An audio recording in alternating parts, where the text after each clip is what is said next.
Happy Friday, everyone. Another week of Texas high school football. This is the Vype Live Cedar Ridge Raider pregame show. I'm Tyler Feldman. He's head coach Brian Vardaman.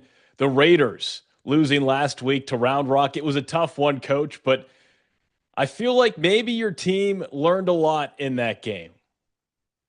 Yeah, for us, we talked, we met over the weekend as a staff, and we're 5 games into this, and everybody wants to talk about the setbacks, like the setbacks you've had in games, and especially the Round Rock game. I mean, nobody uh, expected that to happen, and our players didn't, our coaches didn't. I mean, our community, our school, and so we understand that's not that doesn't define who we are and what we're about. And so, everybody talks about the setbacks and what that does to our team, but for us, I challenged our team. I talked about setbacks.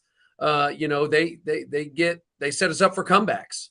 We found a lot of valuable information in that game, in that setback, and we use it as motivation for the comeback this week. And our players understand that. And I'm excited to see how they respond. We talked about some things as a staff over the weekend, and for myself and our coaches, and just the message this week is give more, and finding ways. Like, we may think in our minds that we're doing everything we can, but we need more from everybody. I pulled the captains in, I talked to them, I talked to our team, and that's been the message, is just finding ways to give more. And I think we can all do that. Myself, our coaches, our players. And so, that has really triggered those guys this week. And it's been the best Monday, Tuesday we've had all year. And then we stacked Wednesday in there. And then today's workout we had with our special team script, it was the best one we've had all year. And so I'm excited to see, stacking those 4 days of great practices and how that translates to us in the game tonight. Give more. I love it. Setback to comeback. I love that one too, Mhm. coach. It's Stony Point tonight at the Palace. Another chance to bounce back and come back in a really tough Mhm. district, 25-6A. What were maybe some of those conversations like? Let's talk about the conversations with the captains. How did they respond to what transpired last Friday, and then all the really great practices and work, giving more that your team has put in here this week? Yeah, I brought him in Monday morning before our team meeting, and I just, I told them that we've got to go out and earn it. And when you get voted as a captain, that's like the highest honor. And for myself, I use myself as an example. Playing college football, and I've been able to be a part of a lot of championship teams and a lot of great experiences. But the biggest honor I've had was being elected captain by my teammates in high school, and I just stress to those guys the importance of that, and everything that they do, in that role is critical. And so I told them I need more out of them. We need to be more vocal. We need to have more energy. I felt like we came out flat last week and uninspired, and a lot of that has to do with the coaches, but it also has to do with team leadership and with our guys that are elected into those spots. And so I challenged them to push the pace this week in practice, and we saw a significant difference in the energy levels, in the tempo that we practice at. And like I said, I feel very confident it's going to translate in the game this evening. And just in case we have some random viewers here tonight, the captains for the Raiders this season, who are they? Yeah, we've got Jake McGill, senior wide receiver, Noah Devonish, senior running back. We have Cameron Asbra, senior offensive lineman, Jalen Hamilton, senior outside linebacker, and then we have Benny Sears, senior defensive lineman.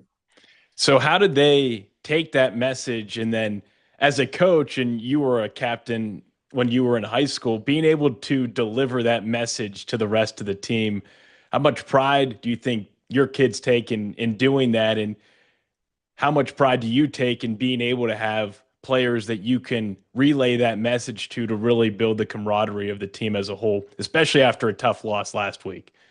Yeah, and for our guys, I think it just means more when it comes from your teammates. Like, they understand us as coaches, we have our roles, and we're going to push them every day, and the expectations we have for them. But when it's coming from their teammates, I think it just means a little bit more to the players on this team, and because they're the ones in the trenches with them, they're the ones in the battle, in the heat of the moment, and so when they hear their teammates, pushing them and really pushing the pace in practices and letting them know that, man, we need more from you too. I think that goes a long way for our team to know that, our captains are some of our best kids, man. And I think when your best kids, character wise, are your leaders, I think that's going to, affect the team in a positive way. Let's talk Stony Point. Big one tonight. A great opportunity for that comeback from the setback. What have you seen on film from Stony Point, and what are some keys to taking down the Tigers? Yeah, first of all, on offense for them, they've got some guys with some game breaking ability. They can stretch the field on the outside with their outside receivers. Quarterback does a great job of getting the ball distributed to them, and so for us, we've got to be able to take away the deep ball, eliminate those big plays, and really challenge their offense to try to drive the field on us, because a lot of what they do are set up by explosive plays, and so for our defense, it's make them snap it again and make them snap it again, because we feel like if they're having to put together 12, 14, 15 play drives, then that's going to put us in a position to create some turnovers or create a situation that is not good for their offense. And so, just eliminate some mental errors and take away the deep ball and really limit the explosives they have. And I feel like we're going to have a great chance on defense tonight, stopping their offense. And then on the flip side of that, their defense, they get after it up front. Their defensive line is very talented, and they've got some spots in the back end. They've got a good middle linebacker. And so they've done some great things. They are very similar to us in a lot of ways, and they played kind of inconsistent. And so for us, offensively, it's about execution, just like it is every week, but getting the ball in our playmakers' hands and putting them in situations to be successful. And really, for tonight, talked a lot to Coach Leonard about that. And, we're going to try to establish the run game tonight, which we've thrown the ball around the yard in the first few games. And, but for us, it's that identity of like, we look at our personnel and we feel like, man, we can go run the football on anybody. And so I would, look for a lot more 11 personnel, not necessarily a tight end set, but some H-back sets and some 20 personnel and really getting in some formations that allow us to have some success running the football. And when you can do that, obviously it's gonna loosen up the defense and allow you to have some opportunities in the passing game. And so I think being able to establish that run game early and set that up with some downfield passing and finding our matchups, I feel really good about that tonight.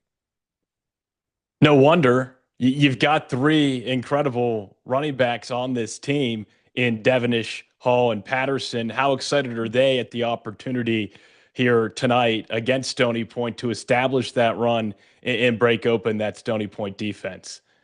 Yeah, and like I talked about it before, they're all dynamic in their own ways, and so for them, we really challenge them, and obviously Noah's one of our captains, and just that to go lead, man, go lead, give more, find ways to add value to this team, and if we're in 20 personnel and Christian Hall's getting the football, we need Devin to go lead block, or vice versa. They just got to be selfless guys, and they are, and they understand that.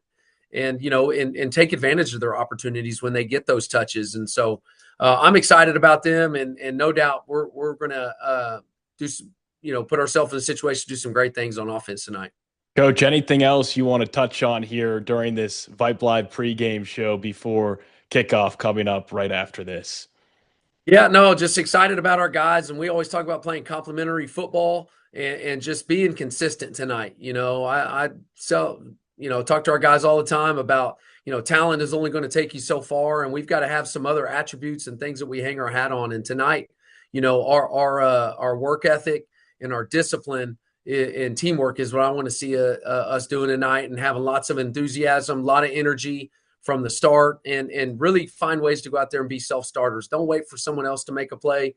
you go be that guy to make that play to light things up and get this team going in a positive direction.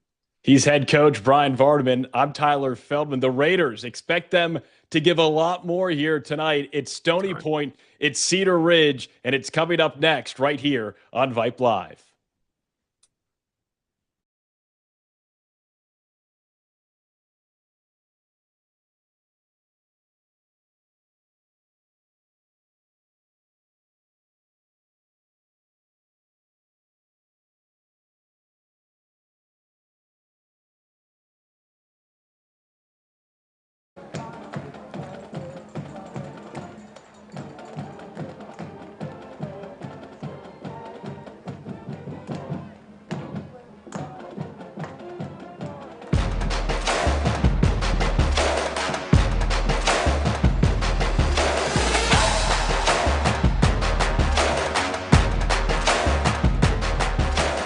Good evening and welcome to Round Rock, Texas, where tonight, under the lights at Kelly Reeves Athletic Complex, a rivalry that's been building for nearly 2 decades takes center stage once again. It's Cedar Ridge, it's Stony Point, and it's airing live right here on Vype Live. He's Kalen Hernandez, I'm Tyler Feldman, and if you know anything about football in this very district, 25-6A, you know this is the game fans have been waiting to see. When Cedar Ridge High School opened back in the late 2000s, it split a powerhouse Stony Point program, sending players and talent across town, and ever since, these two schools have circled this date on the calendar, and they don't disappoint. High-powered offenses, packed stands, and games that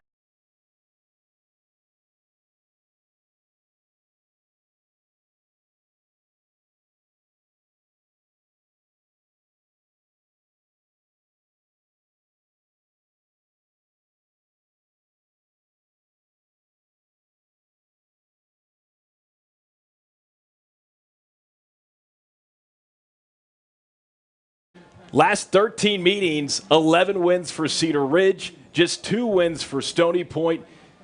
Last year, a 3-point win for the Raiders. What is going to give tonight? Both teams needing a win. The Tigers winless in district play. The Raiders trying to get back into playoff positioning, just 1 win in district play. This is a big one for Cedar Ridge this evening.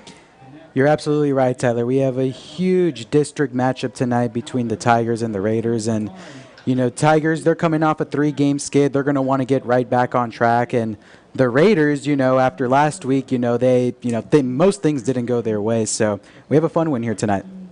The Raiders coming off that 40-12 loss right here at the Palace last Friday. It was a stunner. Round Rock with a big win over the Raiders. And now it is time for the national anthem. And we will have kickoff after the anthem right here on Vype Live.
Thank you, Stony Point High School Choir, for playing a rendition of our national anthem. Please remain standing until the colors have left the field.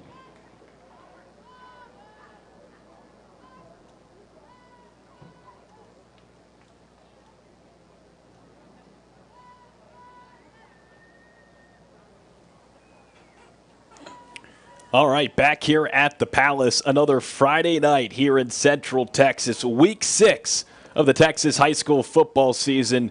Again, it is Stony Point, it is Cedar Ridge, the Raiders with 1 district win.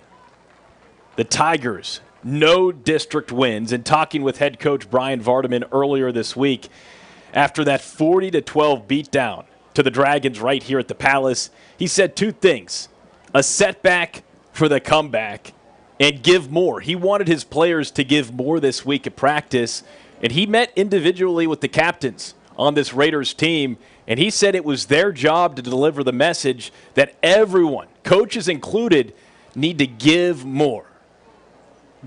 Yeah, absolutely. I mean, Vardaman, that was one of the main messages he emphasized. He wants everyone to give more, and he also wanted to establish leadership. He was talking about how the captains like Noah Devonish, senior Jake McGill, he wants guys like that to really step up and be vocal leaders in the locker room. So coming off a great week of practice, this is a perfect bounce-back spot for the Raiders.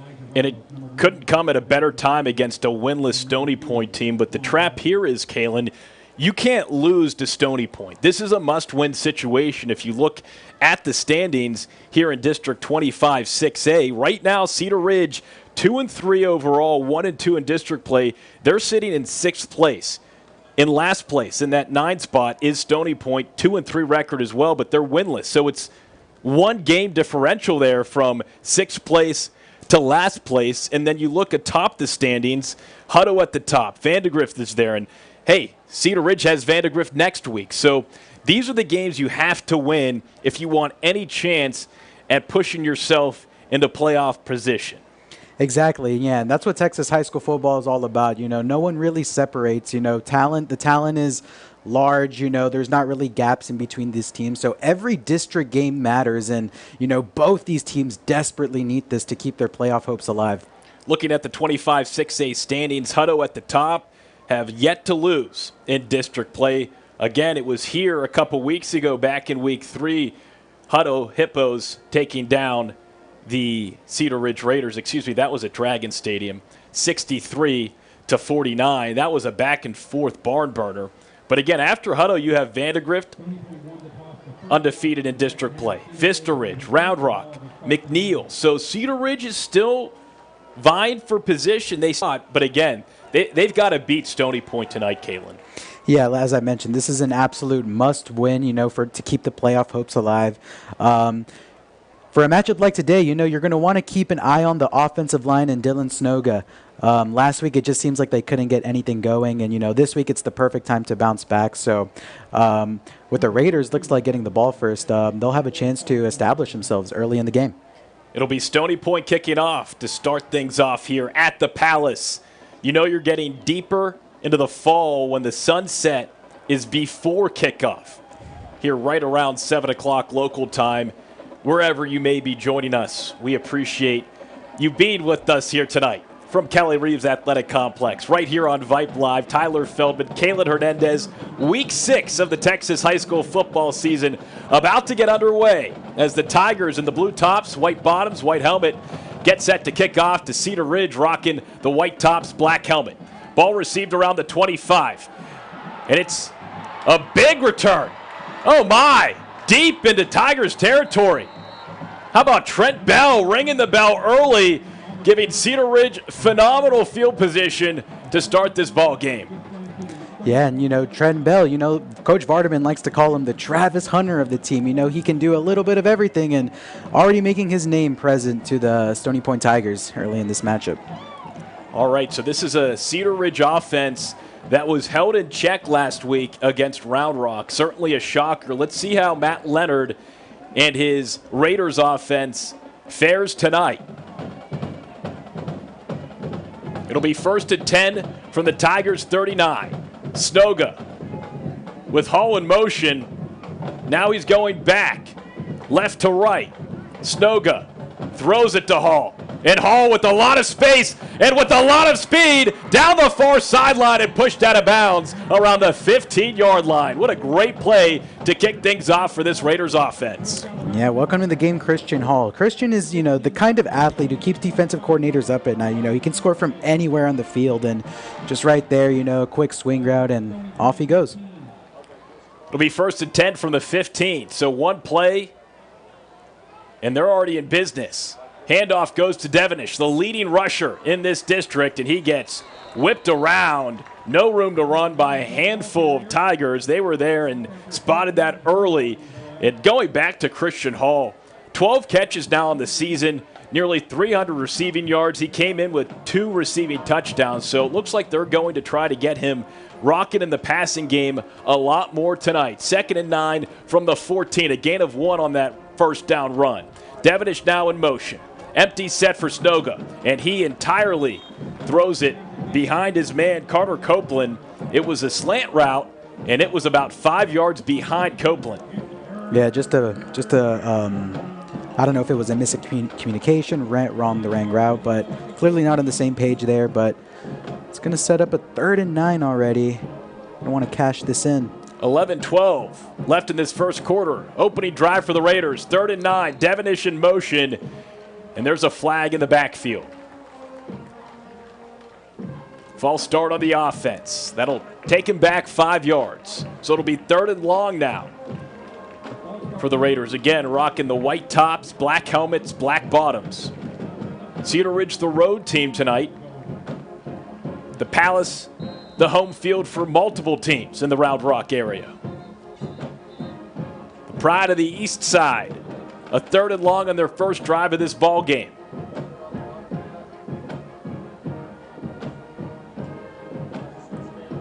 Third and 14 from the 19. That's Zakai Williams at the top of the monitor, and it'll be Cedar Ridge calling a timeout. We'll call a quick timeout too. This is Cedar Ridge Raiders football. No score here. First drive, first minute of this ball game right here on Vype Live.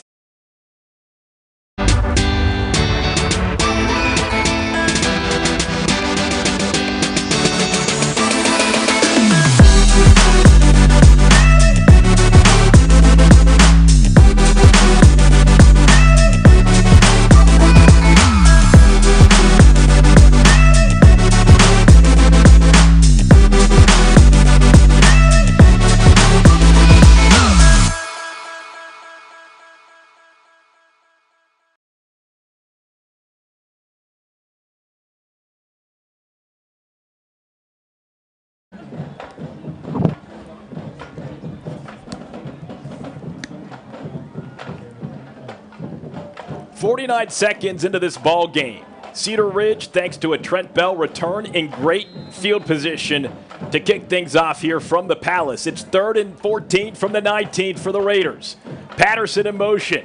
Patterson, wheel route. Snoga looking for Patterson, corner of the end zone. Looks like there's hand movement, but no flag is thrown. So a 3rd down, all for naught, and Cooper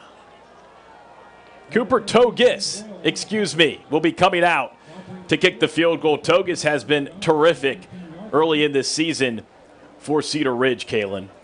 Yeah, no, almost automatic at this point. I mean, like I said, every time that kid trots up out there, I mean, he expects to make it.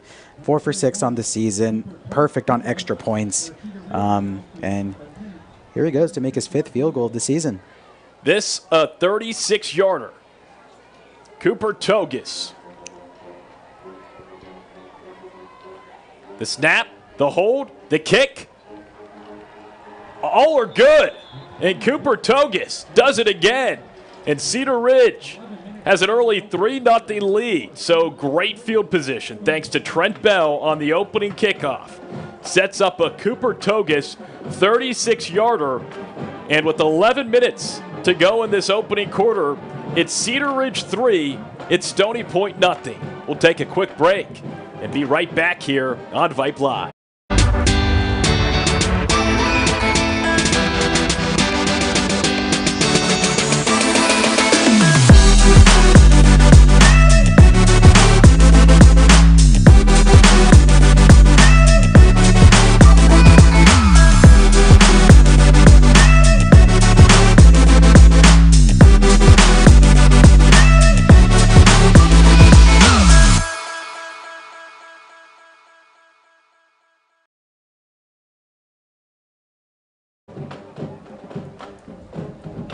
So a Cooper Togus 36-yard field goal gives Cedar Ridge an early 3-0 lead here at the Palace. If you're just joining us, it is week 6 of the Texas high school football season. He's Kalen Hernandez. I'm Tyler Feldman. So glad you're with us tonight. Live from Round Rock, Texas is Togus. Boots it out of the end zone, so the Tigers will get things going from their own 25-yard line. And now it's a chance for Cedar Ridge defensively to make a statement early, Kalen. 40 points last week given up to Round Rock, and now is an opportunity a week later. Head coach Brian Vardaman said this week of practice was just fantastic, and it wasn't hyperbole, he said. It was a great week of practice. Let's see that response defensively. One of the captains, Benjamin Sears, hoping to anchor this defensive front for the Raiders.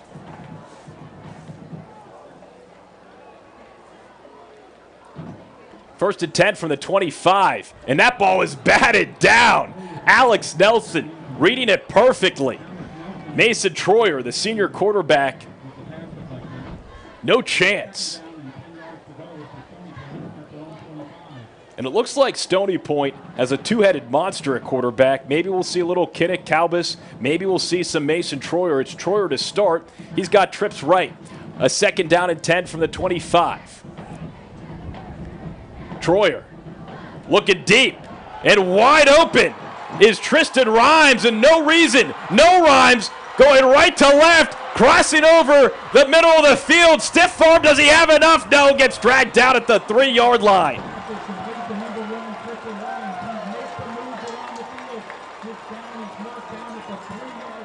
So a 72-yard pass play. Oh my, on the second offensive play of the game for the Tigers. And they are 3 yards away from the end zone. Just hit him right in the hole shot there. Perfect pass, perfect delivery, and goal-to-go distance now for the Tigers. First and goal from the 3. It's Calbus. Calbus, QB keeper. And he crosses the goal line for a Tigers touchdown. So 3 plays, 6 points, and it's a 6-3 lead for Stony Point. Took all of 23 seconds for the Tigers to find the end zone. 23 seconds, and just as we were saying before, we want this defense to be ready, for anything that comes at them, and to allow a touchdown 3 plays into this game. It's gonna be interesting how Coach Vardaman keeps his crew intact. So it was Troyer showing off the arm, Calbus showing off the legs, a little 1-2 punch at quarterback for Stony Point, and with 10:37 left in this first quarter, it is Stony Point 7, Cedar Ridge 3. We'll be right back here on Vype Live.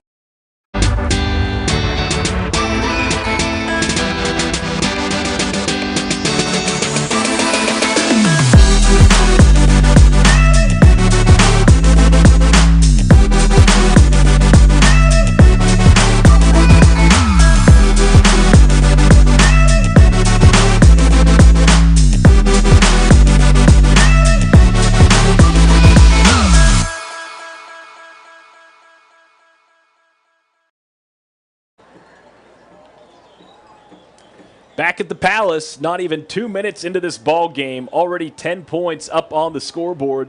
Again, these two teams on the east side. It was first Stony Point, the original, the OG high school, and then they built Cedar Ridge in the early 2000s, and the Raiders needed players, so they redistricted the area, and that's how the Raiders began to build their community. And so these two teams don't like each other.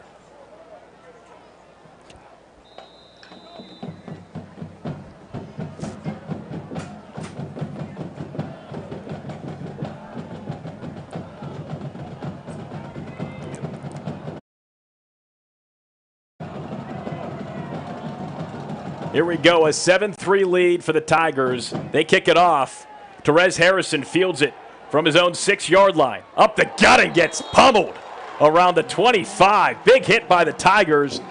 And it'll be Cedar Ridge offensively looking to bounce back after, again, 3 plays, 75 yards, just 23 seconds for this Tigers offense. So this could be a high-scoring affair. Very well, yeah. Right now, the Raiders are going to want to come back. Feels like they've been like punched in the face. Tigers landed the first punch, and it's time for Snoga and company. Come back, relax. Time to get big play Jake involved. Noah Devonish. Here we go. 1st and 10 from the 26. Snoga hands it to Devonish. Little juke, another juke across the 35, close to a first down.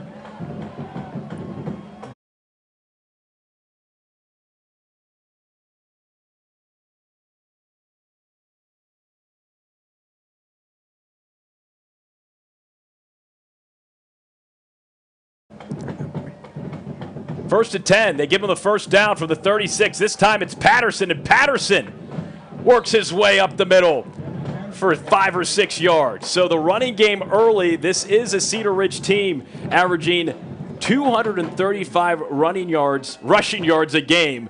Their longest run, 77 yards here as they go no huddle back to Patterson. This time he gets stopped immediately, maybe gets a yard, but 6 yards a carry too. So Vardaman told me, he said, we need to establish the run, and we're seeing that in action here early in this ball game. Exactly, yeah. This Cedar Ridge team has quietly become one of the most balanced offenses in the district. Almost 250 through the air, 250 on the ground. That's tough to defend. Sets up a 3rd and 1 here. 3rd and short. 9.5 left in this opening quarter. Again, it's Tigers 7, Raiders 3. Both teams scoring on their opening drives. This is the second drive of the game for Cedar Ridge. Snoga takes the snap, rolls right, and gets crushed. He lost a few yards. A big hit on that play defensively. Joaquin Pena, the senior. Interesting decision there to have Snoga to keep the football there with that 3-headed monster, but big decision here for Vardaman. I think he's going to send out the punting unit, Cooper Togus, and rely on his defense, who just allowed a touchdown in 3 plays last possession. But we've seen from Togus what he can do when he uses that right foot and that right leg to either kick or punt the football. Let's see what he does here. Under 9 to play here in this opening quarter. It's 7-3 Tigers. Snap's good. Togus gets it off. Good little hang time, and it is fair caught at the 22-yard line. So that's where the Tigers will get going. Tristan Rhymes, the punt returner there. Rhymes had the big catch on the throw from Mason Troyer on their first possession of this game. That set up the 3-yard touchdown via Kenneth Calbus. So it's 7-3 Tigers. If you're just joining us here on Vype Live, we appreciate it. Kalen Hernandez, Tyler Feldman, so glad you're with us here on a perfect Friday night in early October. Week 6 of the Texas high school football season. Here we go. Tigers on first down. It's Troyer in the flat. Finds his man Marcus Milligan, and double M gets a few yards. That's going to be a player to highlight today. Marcus Milligan had 102 yards and 2 touchdowns last week, averaging about 85 yards a game. He's going to be a big center point to this Tigers offense. Leads the team with 6 touchdowns this season, so we'll see if he can find the end zone tonight. 8 minutes to go here in this first quarter. 4 minutes into this ball game. It's a 4-point lead for the Tigers.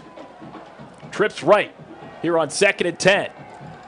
From the 22, Troyer drops back. Heavy pressure. Nearly goes down. Stays on his feet and finally gets ripped around the 19-yard line by a trio of Raiders. Brody Carraz in there. Benjamin Sears in there. Jeremiah Passmore had a chance to sack him deep into Tigers territory. Just could not get him down. But now it's a 3rd and long, Kalen, for these Tigers. Yeah, and I mean, everyone on that defensive line, whether it's Sears, Nelson, or Passmore, combined 6 sacks on the season, 14 tackles for loss right there. Just getting their blueprints already in the backfield, stopping them. Almost took down Troyer there. But now sets up a 3rd and 13, Tyler. From their own 19-yard line. 7 minutes to go. Heavy pressure. Troyer avoids it. Throws it over the middle on the run, and it's caught. Did he get enough for the first down, though? Oliver James Did they give him the first? It's close. Looks like he's going to be about 2 yards. No, they're moving the chains, but the ball was behind the first down marker. Okay. Very interesting. So 1st and 10 from the 32. Rivalry night here at the Palace.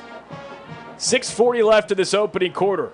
Tigers up 7-3. First down, it's Troyer handing it off. And Milligan finding a seam, nearly getting to midfield. That's a 12 or 13-yard run, and the clock continues to tick. Tigers leading 7-3 and just continuing to shred this Cedar Ridge defense.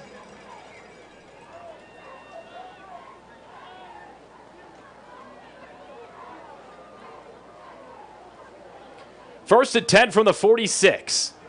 It's Troyer.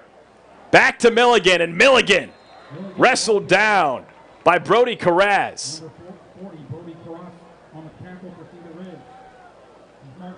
Halfway through this opening quarter at Kelly Reeves Athletic Complex. It's Tigers 7, Raiders 3.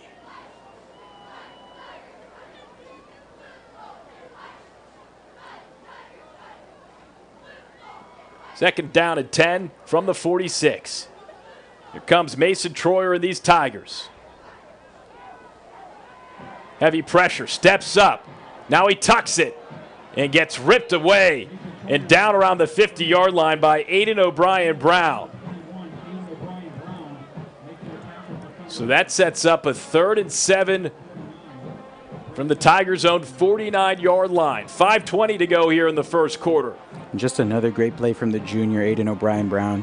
27 tackles on the season with 2 tackles for loss and even an interception. Just an unbelievably dynamic player and always making those tackles, just the ones Coach Vardaman likes. So with 5 minutes to go in this opening quarter, it's a 3rd and 7 from their own 49. Troyer drops back, steps up, lets it fly, and it's caught. Colton Patton. That Cedar Ridge defensive front was getting held like crazy on that play. No whistle, and instead it's a big 3rd down conversion. And now the Tigers are into Raiders territory. Right now, Troyer's operating under a lot of pressure. I mean, the Raiders are getting there, but he keeps finding ways to extend the play and keep the Tigers' drive alive. 4:30 left in this opening quarter. Again, it's 7-3 Tigers. Troyer on 1st and 10 from the 37. Gives it to Milligan. And look at the UTEP commit. Jalen Hamilton flying over to make that tackle.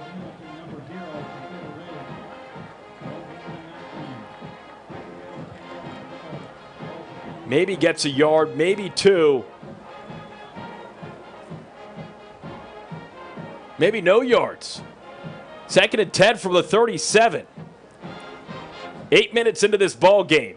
It's 7-3 Tigers. Tigers driving. Here's Troyer. Looking left side of the field, and it's nearly picked off. Oh, man. Trent Bell read that play perfectly, just off the fingertips. There he is, Trent Bell, once again, this time on the defensive side. Just followed Troyer's eyes right there. That's just gonna be one he's gonna want back. Tough catch. Could have had it, but can't knock him for not getting it. 3:45 left in this opening quarter. It's 3rd and 10 from the 37. Mason Troyer, the senior quarterback for Stony Point. Drops back, lets it fly downfield into double coverage, and no one's going to get there. Trent Bell was the closest man to that football. Gabriel Cisneros also on the coverage. And so it'll be 4th down for the Tigers, possibly too far for the field goal unit. So they're bringing out Kenneth Calbus. Again, that 2-headed monster at quarterback for Stony Point. Troyer clearly has the arm. Calbus more of the legs in this quarterback room. Interesting to see. Looks like they're could be a surprise punt. Oh.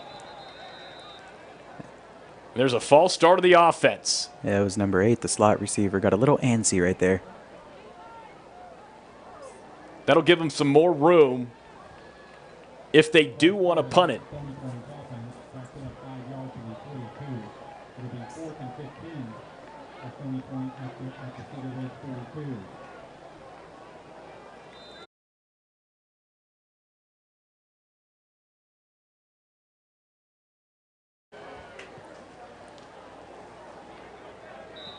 Punt goes out of bounds at the 20-yard line. So good stop defensively by Cedar Ridge. Maybe that's the drive they needed to get things going. Coaching staff is fired up. And so with 3.5 left in this opening quarter, we will take a quick break. When we come back, we'll have more Raiders football right here on Vype Live.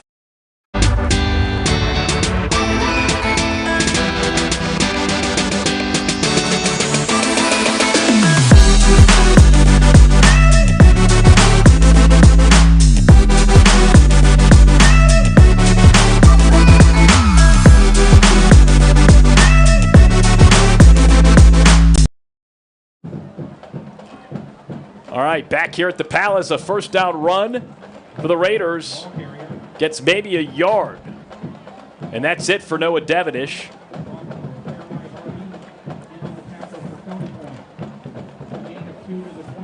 Both teams scoring points on their opening drives. A big stop defensively for Cedar Ridge.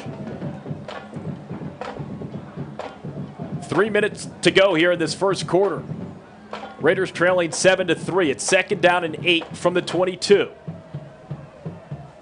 Snoga. Ball goes to Devonish. Devonish, 2 hands. No one can bring him down, and finally he gets whipped around the 25-yard line. On the stop defensively for the Tigers, Joaquin Pena, saying his name again. Just an absolute workhorse, Noah Devonish is. I mean, you ask him to complete any task, he will do it. He will run through a brick wall for Coach Vardaman. Just a tough kid to take down. So 2.5 to go here in the opening quarter. It's 3rd and 3 for the Raiders. Snoga trips right. It's Harrison, Hall, and Copeland atop the screen. Jake McGill, bottom of your screen.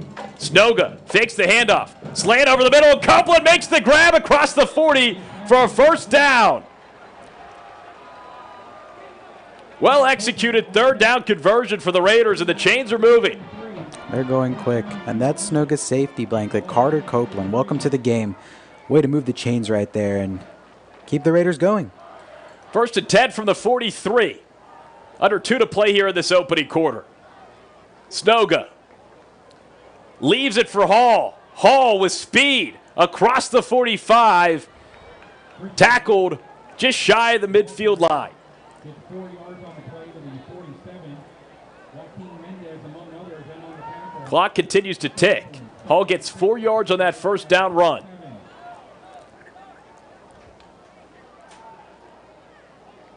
2nd and 6 from their own 47. 1:26 to go here in the first.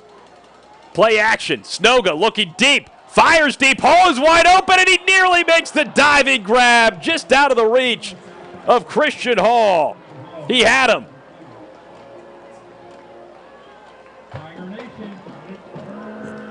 Almost had him right there. Just a really close misconnection there. And he had nothing but green grass in front of him, Tyler. That would have been a touchdown. Should have, would have, could have. 1:17 to go here in the first. It's a 3rd and 6 for these Raiders.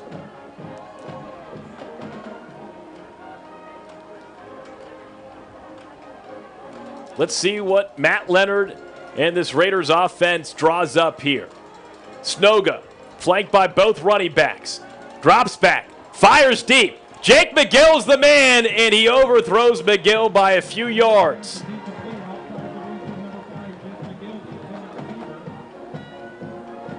So it'll be 4th down. Let's see what the Raiders do here.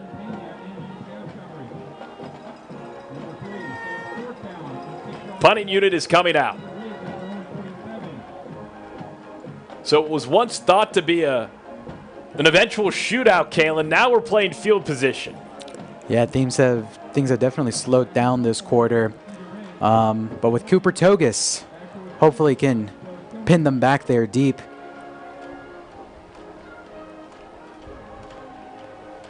They line up here. Let's see if it's a fake. Patterson's right there. It is a fake. Patterson gets it. Can he get enough, though? He comes up 3 yards short. I was like, what's 24 doing in there? Tigers sniffed it out early. And so you have to appreciate the aggressiveness, but the execution there, not so much. So very good field position now, yet again, for Stony Point. Yeah, right there. I mean, trying to dig into their bag of tricks right there and just not enough yards to pick it up. I mean, as you said, this is looking like a battle of field position. And right now, after that play, the Tigers are going to be right at midfield. So it's 1st and 10. Mason Troyer's out there. He's got 2 receivers left, 2 right. He's got 1 man in motion. Handoff goes to Milligan, and Milligan has a lot of space.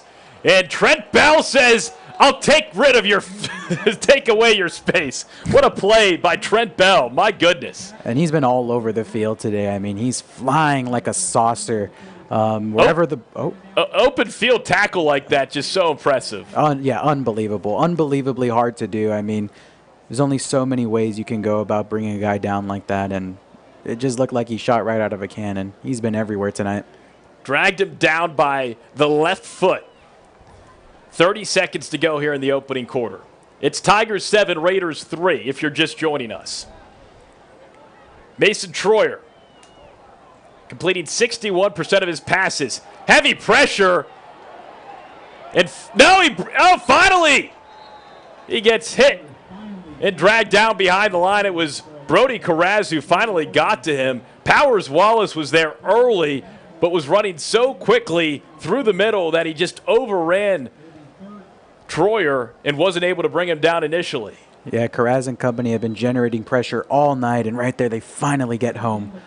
That'll be the final play of the first quarter after 12 minutes of play. It's Stony Point 7. It's Cedar Ridge 3. You're watching Raiders football right here on Vype Live.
Second quarter underway here at the Palace.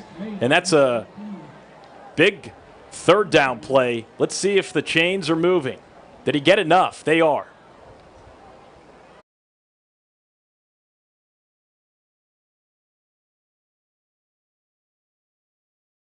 Okay.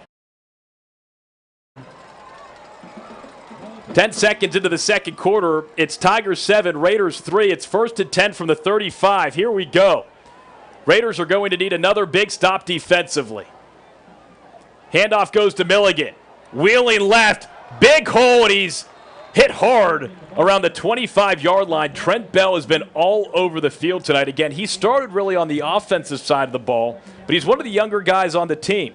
Trent Bell, he's only a sophomore. He can catch the ball clearly, but finally, Coach Vardaman was like, we need this kid on the field, and we're seeing why here tonight, Kalen. Just a big impact player, He's kind of got the biggest bag of tricks. I mean, he can do basically anything you need him to. So, Trent Bell, what a kid, what a player.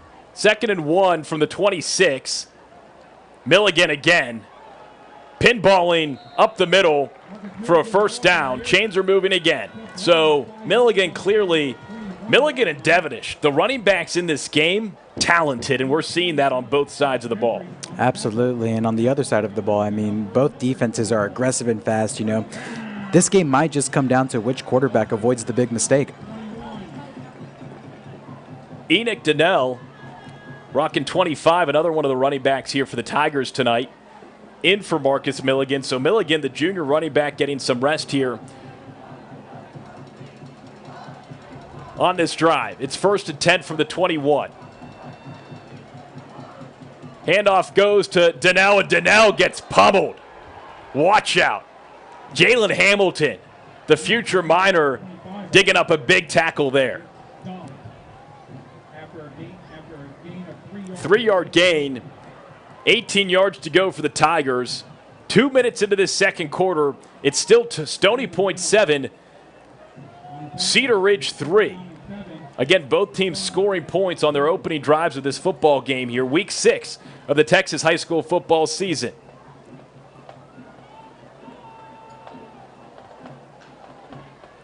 Second and 7 from the 18. Let's see what Mason Troyer draws up here. Play action. Steps up. Fires. Deflected. And Aiden O'Brien Brown picks it off. But wait, we could have a pass interference. The flag was thrown right in that vicinity. This one may not count. Let's see what they call.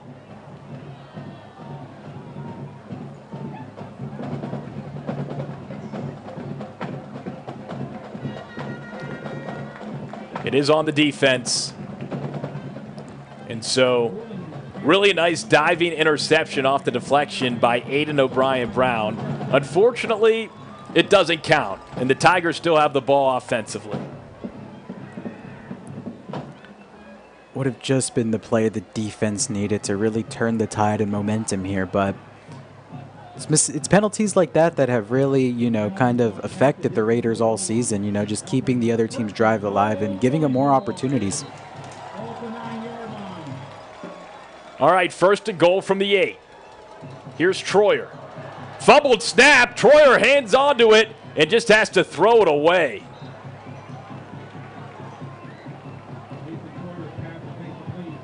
Possible trouble. Tigers avoid.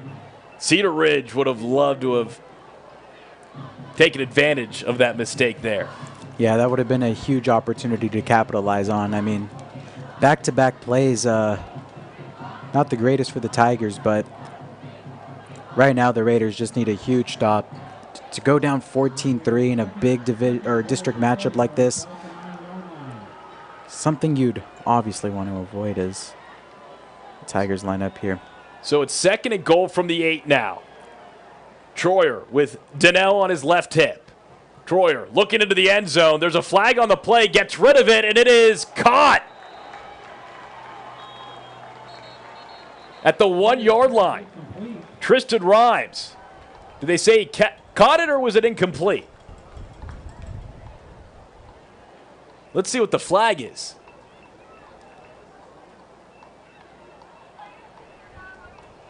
Tigers think it's on the Raiders. So they call it a catch at the 1-yard line. Still a discussion going on.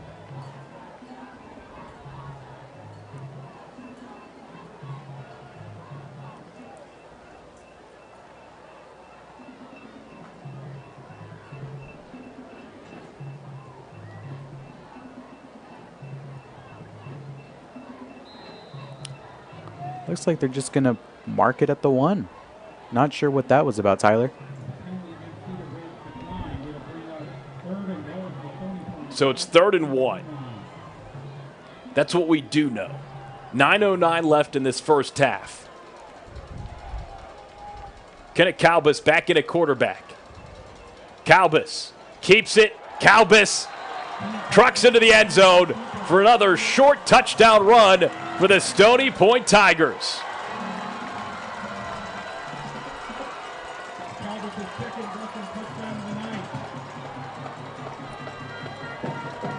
So another masterful drive by Stony Point, and with 9:04 left in this second quarter, the Tigers will try to go up 14-3. High snap, but a good hold. It is up and good, and it is 14-3. Tigers with 9:04 left in this second quarter. We will be right back here on Vype Live.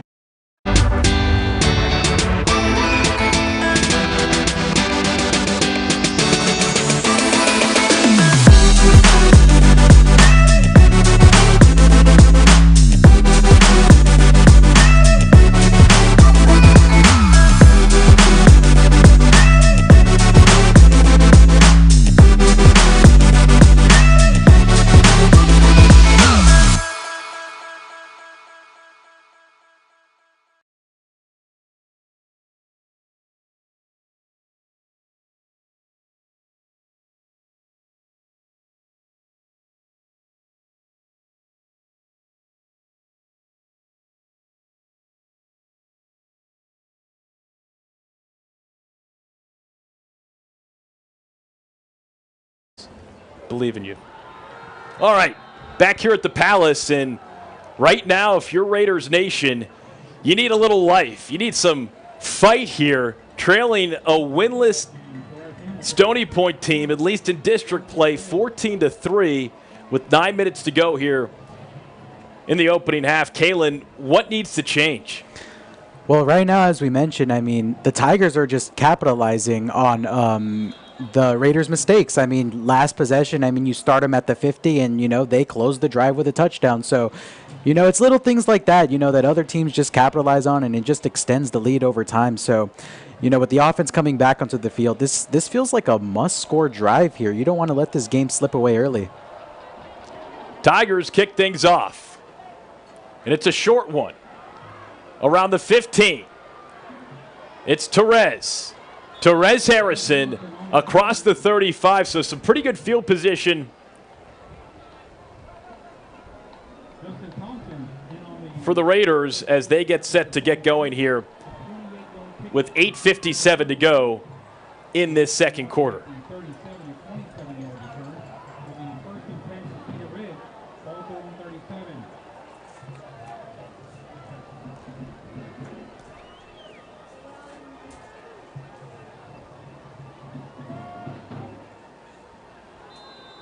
So it'll be 1st and 10 from the 38 for Dylan Snoga and company.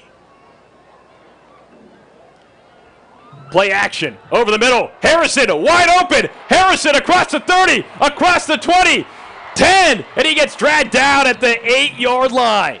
So a big pass play, well executed. Therese Harrison not covered defensively by the Tigers. And now Cedar Ridge finally gets a big splash play. I've called them a highlight waiting to happen. Therese Harrison answers the call when they need him the most. And the Raiders absolutely need to punch this one in to keep this game tight in striking distance. 8:30 to go here in the second quarter. Snoga, 1st and goal. Bootleg left. Finds his man. Tyler Burchett makes a diving catch for about 3 yards. Maybe got 2 yards.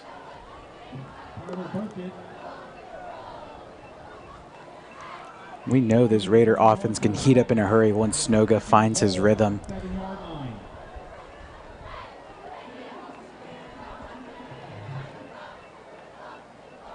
Second and goal from the 7. Snoga, corner pocket, and it is incomplete. Intended for Zakai Williams. Ball didn't get high enough for Williams to just go up and grab it. Good coverage there defensively by Joaquin Pena, and so now it's 3rd and goal from the 7. So you thought maybe you'd get a run play in there, establishing that run with all the talented running backs, and now you are at a 3rd and long and probably have to go to another pass. Exactly, yeah. I mean, you have 2 options, like you said, to get that 3-headed monster involved, maybe move the chains a little closer, but now it's going to set up a 3rd and 7. Snoga. Now he throws right. And Copeland. No flag. Wow. There were hands. Carter Copeland was the intended receiver, in and out of his hands, and so now let's see what they do here. Cooper Togus jogging out onto the field. Man, it looked like there was pass interference there, Kalen. Yeah. It looks like there was definitely some, some extracurricular at that end of the end zone. But I'm more interested in the decision to pass 3 times at goal-to-goal distance right there. Not able to cash it in, but hopefully Cooper Togus can make this a 1-score game.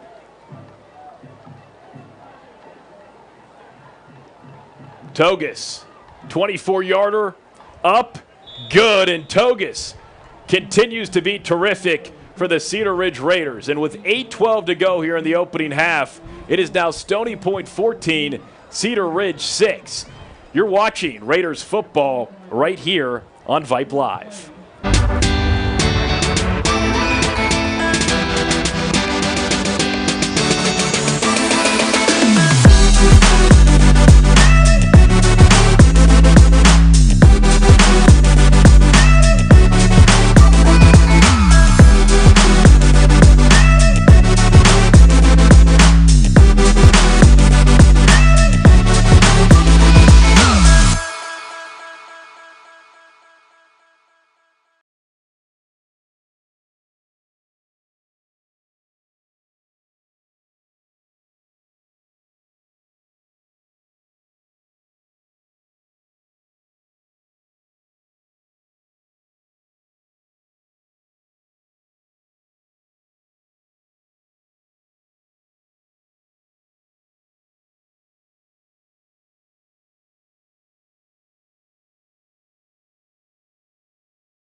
Yep. Back at the Palace, 8:12 left in this second quarter. It's Tigers 14, it's Raiders 6 in the ball. Maybe it's a little windy outside here tonight at Kelly Reeves Athletic Complex. If you're just joining us, so glad you're with us. Tyler Feldman, Kalen Hernandez here on Vype Live. It is week 6 of the Texas high school football season. Togus boots it deep into the end zone. Tigers let it rest, and they'll take over from their own 25-yard line. Kalen, so Raiders got something going there, big splash play. They're going to need a lot more of that offensively if they want to make a charge back. And, hey, look, it's only a one-possession game right now, down 8. Yeah, no, you're exactly right. And, I mean, right now, all they have to do is just finish drives, Finish drives, The difference in this game is that the Tigers are finishing drives with touchdowns and the Raiders are settling for field goals. And, that's why we have an 8-point game right now. And if you can get this offense off the field and capitalize, momentum swings, and it swings quickly. 1st and 10 from the 25 for the Tigers. Mason Troyer leaves it for Marcus Milligan, and Milligan, boy, does he run tough. Pushes Trent Bell forward. So a nice chain-moving first down run. Again, Milligan has been tough to stop for this Raiders defense tonight. I highlighted him earlier. Marcus Milligan, he's just that spark plug for the offense. He can get you a chunk gain in a hurry and open up the play action for Troyer. So now it's 1st and 10 from the 37 after that 12-yard run.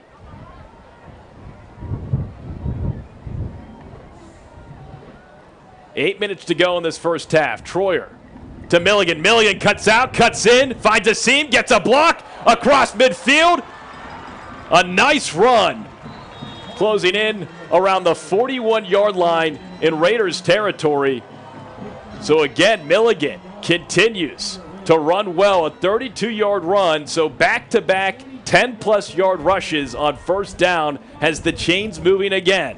He's got the speed to bounce it outside and just right there outran the Raider defense. Picks up another huge chunk, and now the Tigers are going to operate in Raider territory once again. So it's 1st and 10 from the 41. Troyer. This time to Donnell, and Donnell dives it forward for about 3 yards. Forced out of bounds by Zion Thorne, the junior cornerback for the Raiders. Zion Thorne, number 26, on the tackle. We have a flag on the play. There's a penalty flag on the field.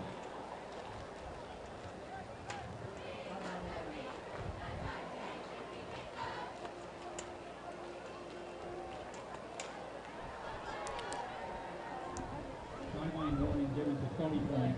Their first. Like there was a sideline warning there, Tyler. On Stony Point. And it was thrown from the Cedar Ridge sideline.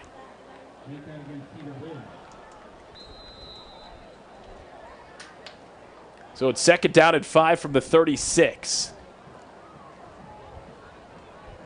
7:26 to go here. To that one-on-one matchup on top. Enoch Donnell charges forward, The ball carrier. close to the first down marker. Middle for 5 yards to the 31-yard line. Backing up for another Stony Point. Tigers get the first down. Chains are moving. Ball plays at the 3 line. And so are the Tigers. Let's see what this Raiders defense is made of. 8-point ball game. Tigers leading 14-6. Here's Troyer on 1st and 10 from the 31.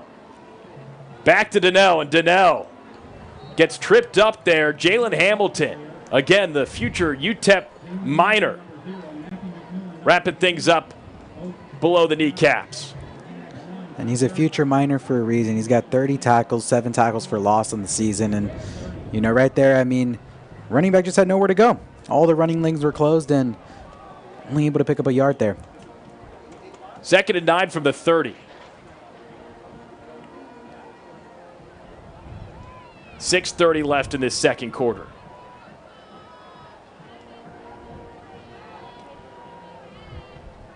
Here's Troyer. Play action. Fires left. Ball is caught. Hauled in by Olamide Aurorade. The junior wide receiver, he's also the punter, has 2 touchdowns on the season for this Tigers offense. Olamide Aurorade. 6 minutes to go in this first half. It's 3rd and 1 from the 22. Troyer, Milligan met immediately.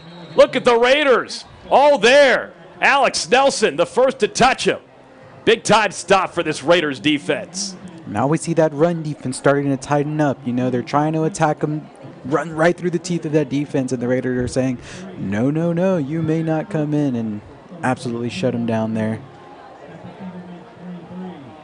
I like that one, Kalen. Stop right there. It's 4th and 2 for the 23. They're going for it. Here's Troyer with Milligan on his right hip. Troyer firing right, and it's caught. It is caught. Sean Bradley bulldozing across the goal line for a 4th down conversion touchdown for the Tigers. How about that?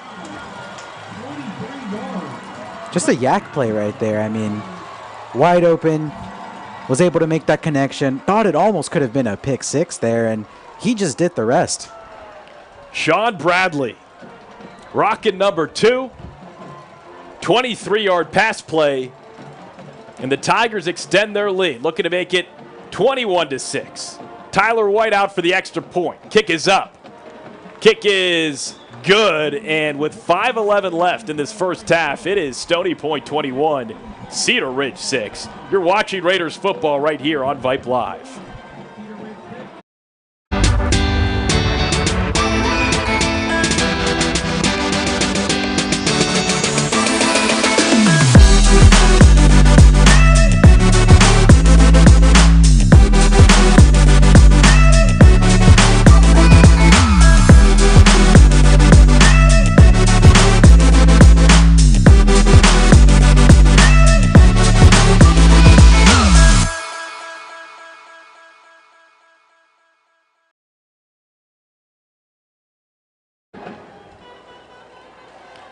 Okay, Raiders down big again for the 2nd straight week here at the Palace. Last week it was Round Rock. Again, it was a 40-12 win.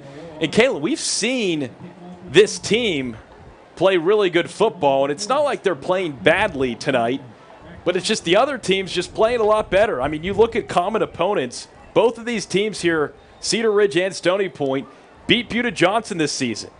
Tigers beat them 17-14, and the Raiders opened the season beating them 49-31. So at a certain point, we've got to see something offensively. Exactly, and just like last week, it just seems like it's like either an execution thing or just being able to capitalize on mistakes, and right now that's exactly what the Tigers are doing better than the Raiders right now. Therese Harrison crushed by a handful of Tigers. There's also another flag on the play, so we'll see who this is on.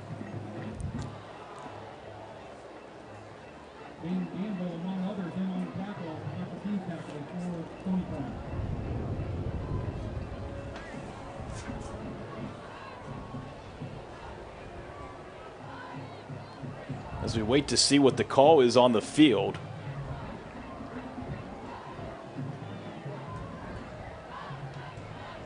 Looks like a personal foul on the kicking team, so that'll move the ball forward. That is good news if you're rooted for the Raiders. Excellent news. As we said, this is going to be a game of field position. And starting near the 50. Sounds like I say this every drive. I don't want to sound like a broken record, but I mean, this does feel like the drive where you got to come away with some 6 points, right? At least a touchdown here. Yeah, you need points. 1st and 10 from their own 45. Let's see what Snoga does here on 1st down. Play action. Quick pass to Hall. Hall gets met immediately. Ooh. Stiff arm. Get off me. Bulldozing through into Tigers territory close to the 40-yard line. How about that? My goodness. He said, get off me. He was met as soon as his hands made contact with the ball, and I thought he was about to get lit up. But he says, no, no, no. It's Corey Jones on the other end of that. Under 5 to play here in the opening half. It's a 15-point lead for the Tigers. Snoga looks to hand it off to Devenish. Instead, he throws it deep. And wide open is Jake McGill, in and out of the arms as he was sliding near the 7-yard line. Oh. You can see just the disappointed look on his face there. That's one Jake McGill will usually just take into the end zone and maybe have a little dance and celebrate. But, yeah, going to be one he definitely wants back there. That was a beautiful ball. So instead of the Raiders looking at a 1st and goal, it's 2nd and 10 from the 40. 40 yards to go. 4:41 left in this opening half. It's 21-6. Raiders trailing the Tigers.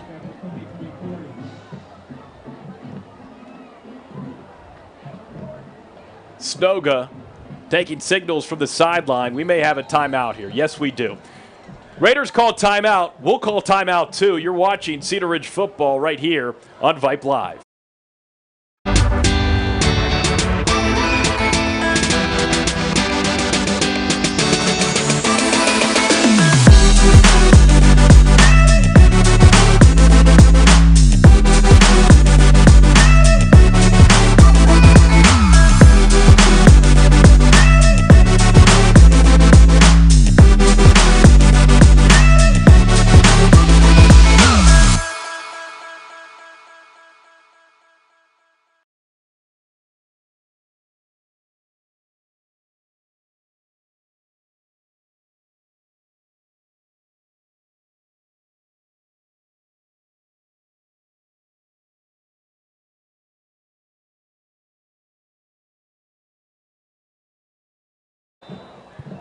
Second and 10 from the 40.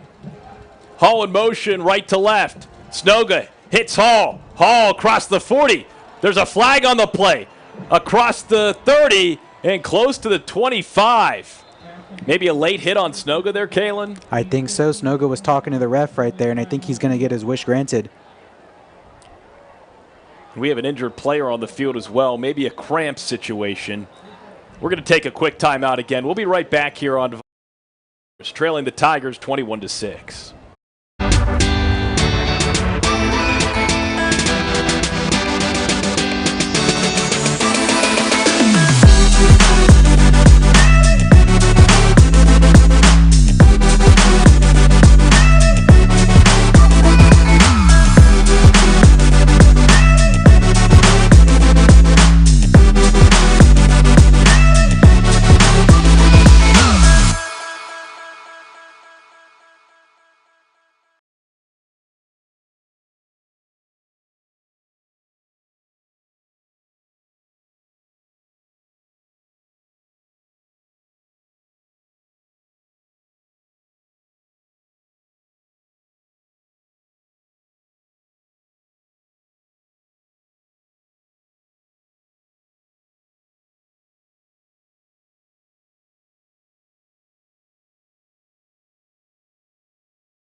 All right, here we go. 1st and 10 from the 13-yard line for this Raiders offense. Desperately needing points right now. It's Burchett in motion. Corner pocket. What a catch! Are you kidding me? Trent Bell ringing the bell. A 13-yard pass play. Dylan Snoga finding Trent Bell, and that's how you do it. Did you see how high Trent Bell jumped in the air? I mean, my goodness. Looks like he has springs on those feet of his. Wow. I mean, just absolutely just got up there, snatched it out the air. That's what you call, I just mossed you. Nah. What a Classic. catch. Trent Bell, only a sophomore. Again, he was thrown in offensively. He can play receiver clearly, but then Coach Brian Vardaman wanted to put him on defense too. He's all over the place, and that is a huge passing catch, a 13-yard touchdown thanks to the climbing of the ladder by Trent Bell, a perfect ball from Dylan Snoga, and with 4:29 left in this opening half, it's Stony Point 21, Raiders 12. They missed the extra point. Did he miss the extra point? I believe they did. That's a big one. That is a big one. That's going to keep it a 2-possession game. Either way, what a catch. Amazing. Put that on the Vype Live top 10 plays of the week. That's a huge touchdown for Cedar Ridge, their first end zone visit of this game, and it took until 4:30 left to go in this opening half.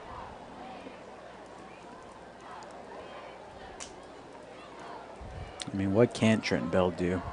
It's made his presence very... left his fingerprints much on defense, right there on offense, scoring the first touchdown. I mean, man, that kid is incredible. What a talent. And again, only a sophomore. Youngin. No, the extra point was good. What are we talking about? I thought it went up. Yep. Man, we need replay here on Vype Live. No, we really do. But what are we saying? Togus never misses. Stays perfect on the season. Just awesome. Come on. 1-possession game. Togus from the 40 boots it out of bounds. Ugh. Oh, no. And once again. Safety night, too. Hey, can we pan to the Cedar Ridge student section across the way there, Kalen? Yes, we can. Wow, they are... Look at those guys. They are very Safety colorful. night, yes. Safety night. Neon colors only. Mm-hmm. Always good to be safety first, Kalen. You know, safety is the #1 priority. That's what they say. 21-13. Raiders back in this ball game. Now you need the whole defensively to keep this game a 1-score game.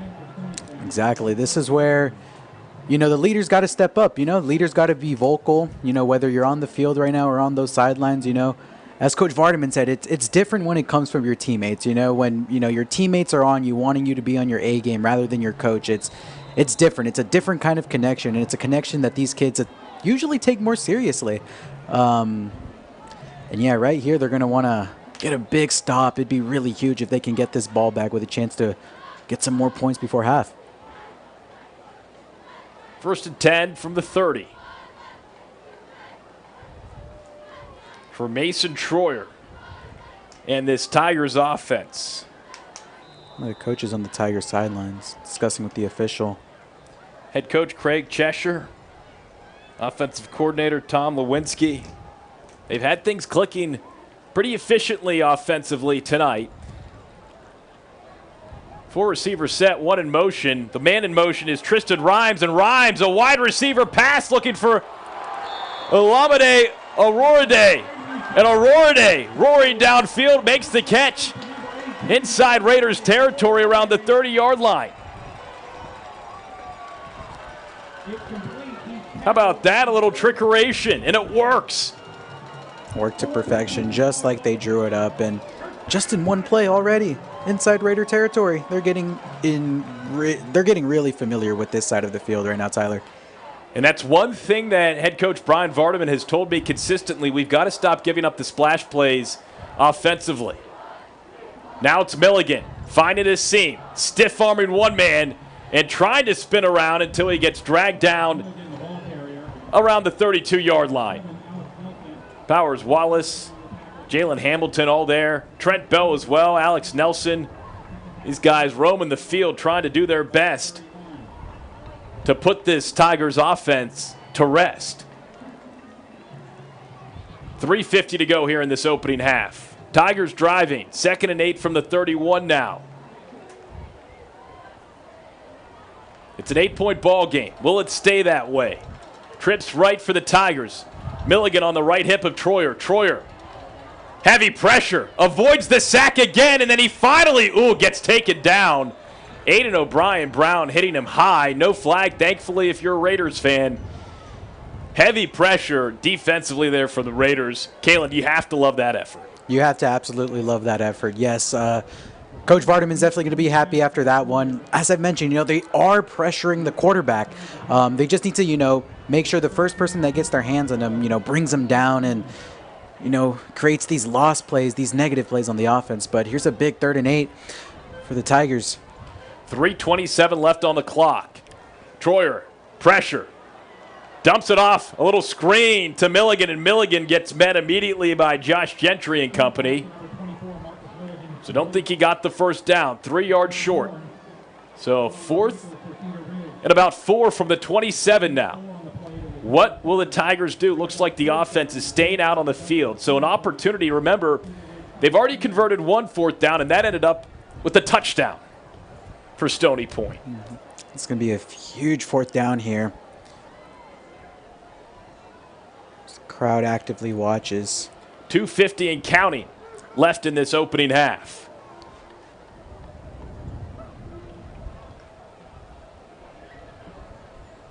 Five seconds left on the play clock. Looks like the Tigers will call a timeout and talk things over with 2:35 left on the clock. We'll take a quick break. It's Stony Point 21. It's Cedar Ridge 13. You're watching Raiders football right here on Vype Live.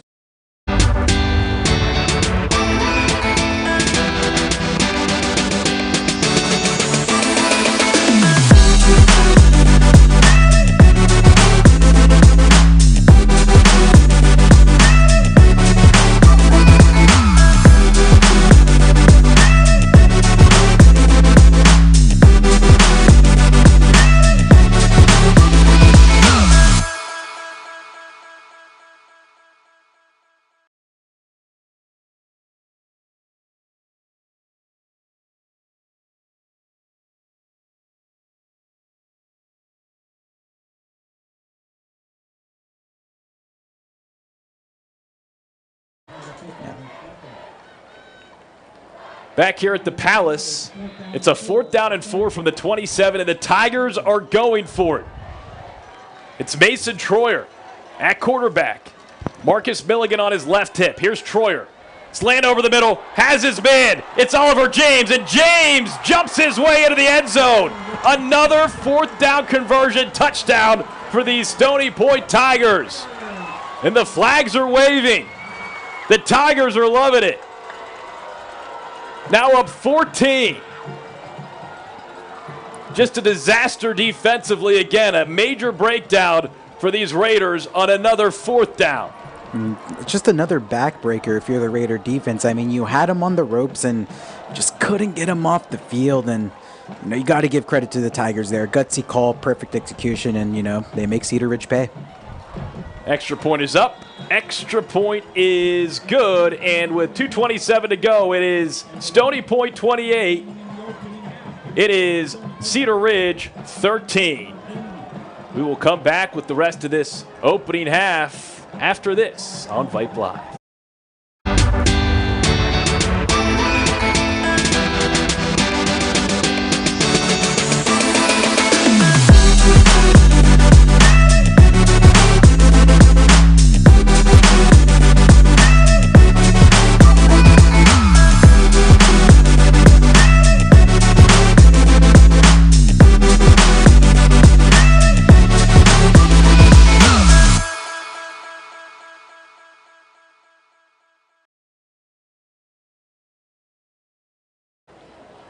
So it's Oliver James on the pass from Mason Troyer. On 4th down, it's a 27-yard touchdown. And now it's a 28-13 lead for the Stony Point Tigers. A Tigers team looking for its first district win of the season. And if they do win here tonight, they'll have the same district record as Cedar Ridge. And for the Raiders, you've got to win tonight. You've got Vandergrift next week. And if you look at the rest of their schedule, it is a gauntlet outside of maybe Manor at the end of the season.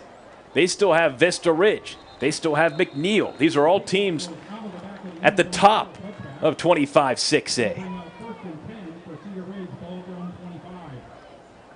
So the kick from Olamide Auroride goes out of the end zone, so it'll be a 1st and 10 from the 25 with 2:27 to go here in this second quarter. If you're just joining us, the Tigers have just steadily and consistently moved the ball downfield offensively, and this Raiders defense, outside of a couple of stops, really haven't had a ton of answers. He's Kalen Hernandez. I'm Tyler Feldman. You're watching right here on Vype Live, and we're so glad you're with us tonight. Week 6 of this Texas high school football season. This is going to be a massive drive here for Cedar Ridge. You know, you got a chance to steal back momentum right before the break. No doubt. Here we go. Snoga fakes the screen, dumps it off for Devenish in the flat, and Devenish with speed across the 40. And pile drives his way near the 50. Nice little play, quick decision by Snoga, and then the quick feed of Devenish. The chains are moving. Love that play call there from Matt Leonard. Again, you don't need a miracle here. You know, just a methodical, confident drive, you know, to settle this game down a little bit. Get Dylan Snoga in a rhythm a little, you know? Yes, I do know. 2:18 on the clock. 2 receivers right, 1 left. Handoff goes to Patterson, and Patterson gets pushed backward. Xavier Bello, the senior defensive tackle there, to say, I don't think so. And Patterson looks to be limping. Jeremiah Barbie, number 33, and one of the men on the stop for Stony Point.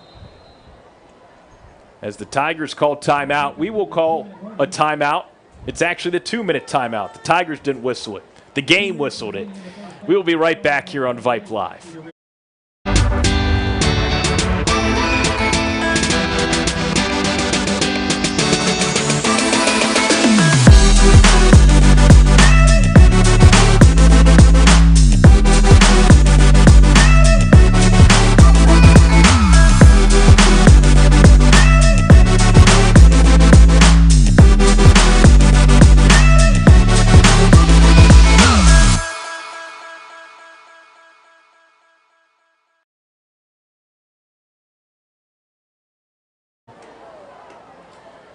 All right, 2 minutes to go here in this first half. It's Stony Point 28. It's Cedar Ridge 13. Stony Point came into this game tonight 0-3 in district play.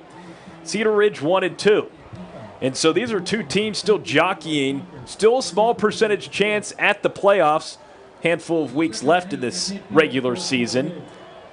But so a lot at stake for both teams as Snoga on 2nd and 8. Play action. Looks for Therese Harrison, overthrows it. That was definitely maybe the 3rd or 4th option on that 2nd down play call. Sets up a 3rd and 8 now from the 50-yard line. Critical here, Kalen. They got to get a 1st down. Exactly, and I wouldn't be surprised if we see a run play here to set up a 4th and short, because could debate me here, but this does feel like 4-down territory depending on this play. $1:56 on the clock. Play action, heavy pressure, and Snoga gets sacked. He gets ripped down.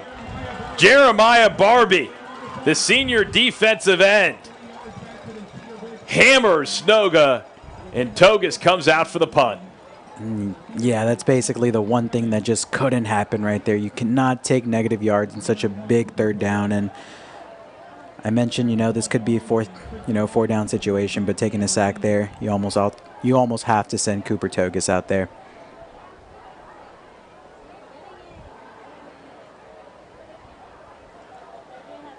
So they'll let the clock run a little bit. Tigers still have 2 timeouts, but they'll allow it to run as well. $1:10 left on the clock. And now Cedar Ridge will call a timeout. It's 4th and 11 from their own 47. 64 seconds left here in this second quarter. We'll take a quick timeout, too. We'll be right back with more Raiders football right here on Vype Live. Interested in Vype Campus? Vype Campus brings our popular citywide media days right to your doorstep.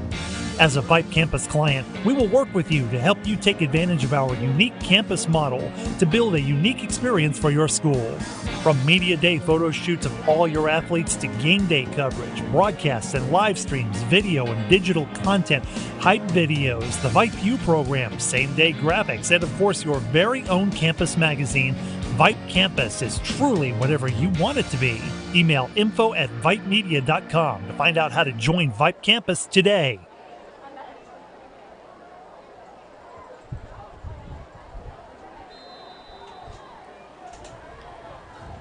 Okay, Togus out to punt it on 4th and 11. Let's see if he can pin the Tigers deep. Snap's good. Togus gets it off. Good looking punt. And it trickles inside the 10. Wow. Beautifully done. Out of bounds at the 4-yard line. Cooper Togus does it again. Unbelievable. It takes a Togus bounce there, and now the Tigers are going to have to travel basically the whole length of the field to at least put a touchdown on the board, but they may aim to at least get 3 points here. But if you're the Raiders, you do not want to allow any points here. You do not, after not capitalizing on certain drives here, the best thing you can do is get a stop and kind of build onto that momentum going into halftime. Certainly, Kalen. And if I'm the Tigers, up 2 touchdowns, 55 seconds left to go, 96 yards. I'm not sure there's anything wrong with just running the football out and running the clock out here to end this first half up 2. Yeah, if you're the Tigers, I mean, you've completely executed this whole half. You've capitalized on turnovers. You've capitalized on good field position. And, yeah, Tigers coach has to be ecstatic about this half. So let's see what the Tigers do here. 2 timeouts. And now did they just call a timeout?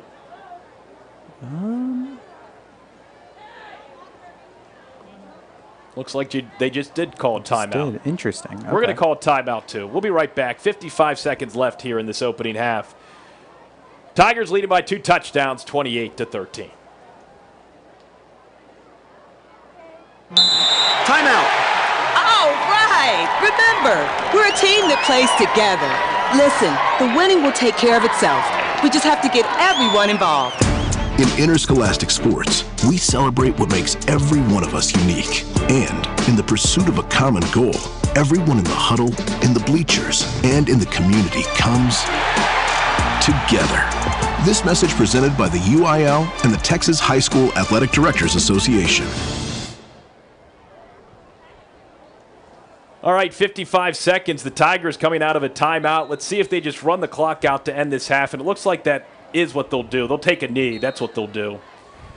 And so they'll run this clock out. Kalen, a lot of game left. Still 2 full quarters.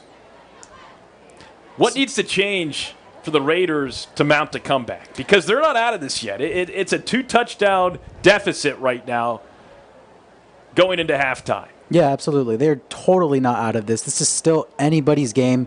Right now, as I said, the difference is simply the Tigers are taking advantage of good field position and, things that are being handed to them. And the Raiders are not. We've seen the Raiders knock on goal-to-goal distance a couple of times, and they just got to finish drives. Tyler. Still anybody's game. 2 Cooper Togus field goals and a Trent Bell amazing touchdown catch gives the Raiders 13 points in this first half. Meanwhile, it's Calbus with 2 short touchdown runs, Bradley with a nice 23-yard touchdown catch, and James with a 27-yard passing catch. So it's 28-13 Tigers at the half. Coming up next, it's the marching band for Stony Point and Cedar Ridge, and then after that, we've got the second half right here on Vype Live.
Good evening, Raider Nation. On behalf of Cedar Ridge High School and the Round Rock Independent School District, we are proud to present your 2022 National Champions in the Crown Jewels of Cedar Ridge. We now invite you into the round of royalty. Line officers are Major Haley Zaccaro, Major Audrey Buckman, Lieutenant Colonel Gianna Santoro, and your Colonel Blair Hudson. Social officers are Leighton Treese, Isabel Garland, Kaylani Ubu Stevens, Vice President Waverly Crowder, and President Madeline Tijerina. Royalty line member of the week is Rebecca Mullen. Officer's choice is Aaliyah Davis. Our two-time overall grand champion royalty dance team will now perform a kick routine to the Maroon 5 pop hit Moves Like Jagger. Music will be performed by our electrifying Raider Band.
Cedar Ridge royalty managers are Ella Carter, Caitlin Martin Perez, Tyler McCurdy, and head manager Carly Grubb.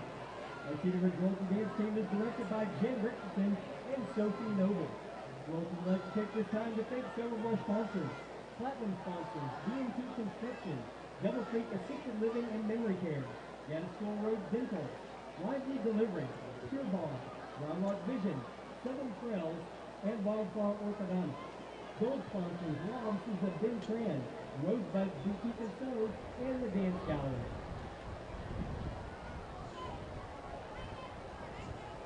Tonight, the band will be performing a portion of their 2025 competition program, The Beholder, featuring Respighi's Pines of Rome and White and London's The Beautiful People. The Cedar Ridge Raider Band in Color Guard is a perennial Band of America Championship finalist. The band was a 6A UIL State Marching Contest finalist in 2018, 2021, 2022, and 2024, as well as the bronze medalist in 2022. They were the BOA Waco Regional Championship winner last year. The Wind Ensemble was a 6A Honor Band State semifinalist and Color Guard was Open Class semifinalist at WGI in 2024. The Wind Ensemble Clarinet Choir is an invited showcase at the 2025-2026 TNEA Convention.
And now, under the field direction of Lewis Hatton, Romeo Lasabilla, and Ashlyn Moore, our mighty Cedar Ridge Raider Band.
This band is under the direction of Arminda Velasquez, Rick Rodriguez, Greg Horner, and Heather Stone.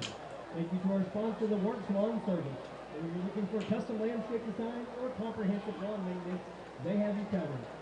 Squad member of the week is Morgan Rummel. Percussion member of the week is Brinley Rothwell. Wind member of the week is Travis Brink. Section of the week is The Flute. Our Cedar Ridge High School principal is Dr. Sean Miller. Our associate principal is Kristen Harper Hill. Our associate principals are Gary Firestone, Joanne Garza, Erica Jackson, Will Harmio, Ron Jones, and Byron Harkless. Let's give it up one more time for our prides of the East Side, Cedar Ridge Royalty Dance Team, and our mighty Raider Band.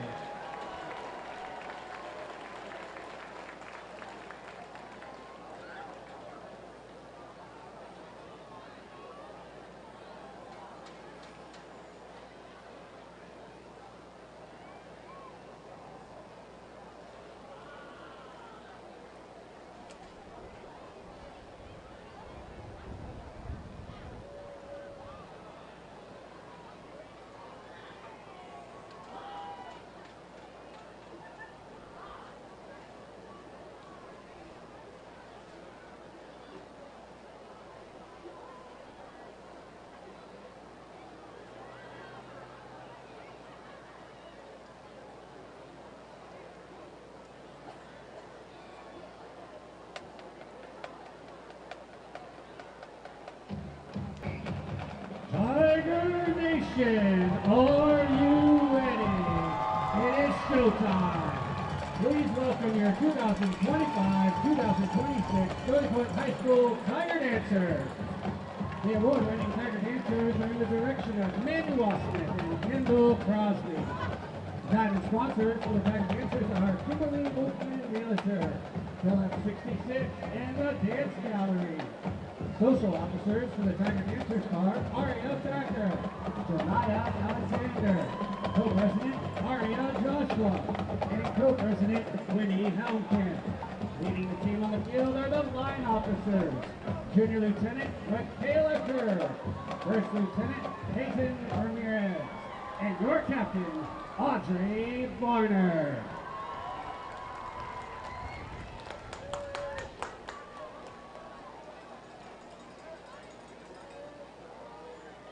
This week, we'd like to honor the following Tiger Dancers. Most motivated is Taylor Okoro. Officer's Choice is Michaela Miller. And the Tiger Dancer of the Week is your captain, Audrey Barner. And now, for your Friday Night Lights halftime entertainment, the Tiger Dancers will perform their high kick routine to Starships, played by our Tiger Band.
The Tiger Dancers would like to wish the Cedar Ridge royalty good luck with their football season.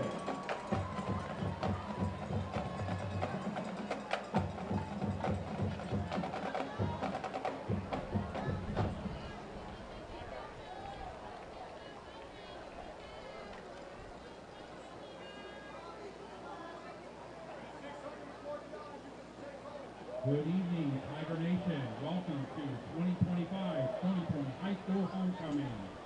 Thank you to all of our families and friends for making this year one of the best we've ever had. Tonight we present to you the 2025 Stony Point High School Homecoming Court. You did great too. Following introductions, we have the distinct honor of naming the 2025 Homecoming King and Queen.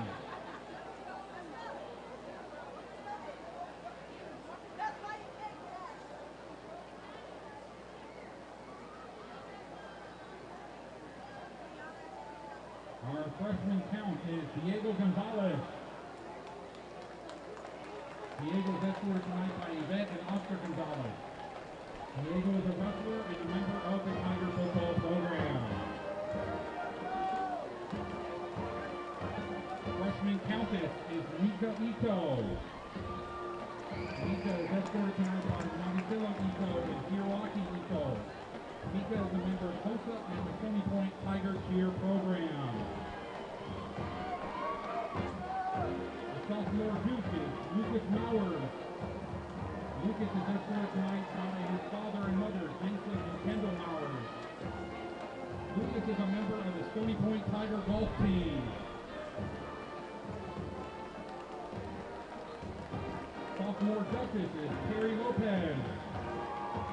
Terry is escorted tonight by Krista Mendoza and Marcus Saunders. He is a member of the Lady Tiger volleyball team.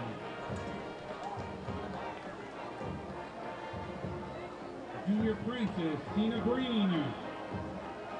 Tina is escorted tonight by Eddie and Greg Green. Tina is the varsity cheer co-captain, a member of the Hip Hop Club, and a member of the Drama Club. He's also involved in the Scout program and the production run class, and is currently in the school musical, Hadestown. Junior Princess is Abby Cuevas. Abby is escorted tonight by Mother Melissa and stepfather Ramon. When not at school, Abby is an avid boxer.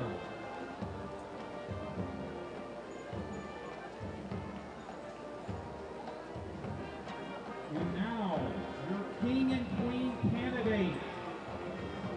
We'll start off with Jaden Gamble. Jaden is escorted tonight by Rosalind Gamble and James Gamble. He's a member of the Stony Point Tiger varsity football team. He plans to attend the University of Texas and major in radiology. Our first queen candidate is Isa Gonzalez. Isa is escorted tonight by her mom, Rick Gonzalez, and her father, Gilbert Gonzalez. Isa has been involved in cheer for the past 4 years and is the varsity cheer captain. He's been involved in student council for 4 years, has been elected as cheer commissioner, and is the current candidate for a student council president. He's been a part of many Stony Point theater performances and currently enrolled in production too. He's also a speaker for morning announcements. Isa's plans are to attend Texas State University, a major in communications and minor in political science. The next king candidate is Oliver James. Oliver is escorted tonight by father Oliver James and brother Nathaniel James. He's a member of the Stony Point Tiger varsity football and men's basketball team, and he plans to major in health sciences pre-med. The next queen candidate is Chloe Renfro. Chloe is escorted tonight by Janine Renfro. She's a member of the Lady Tiger volleyball team, IB, Blue Alpha Theta, NHS, and National Charity League. Chloe's future plans are to major in political science and become an attorney. Our final king candidate is Javen Wilson.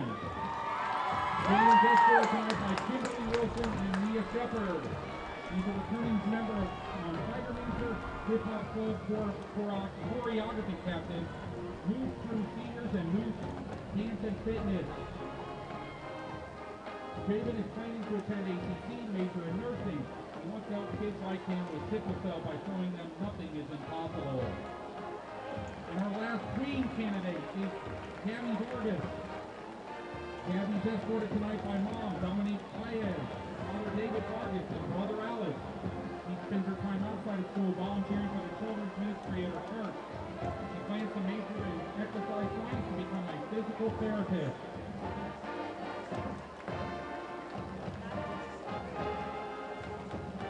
give a big round of applause for the 2025 Stony Point High School homecoming court.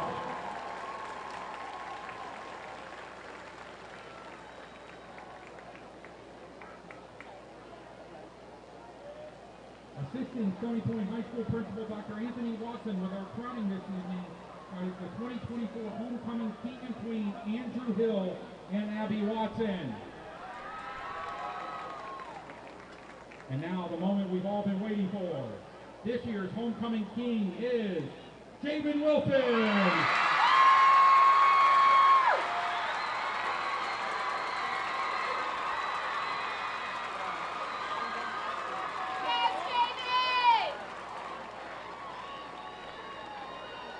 And this year's homecoming queen is Isa Gonzalez.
Give one more big round of applause for the Stony Point High School homecoming court for 2025.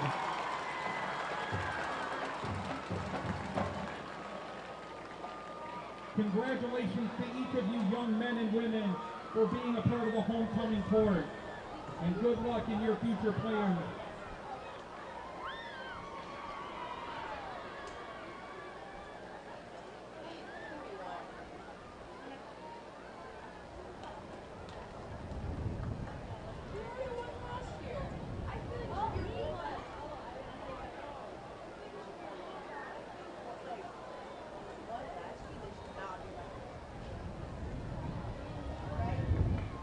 Stony Point football would like to thank the state teachers as an MVP sponsor.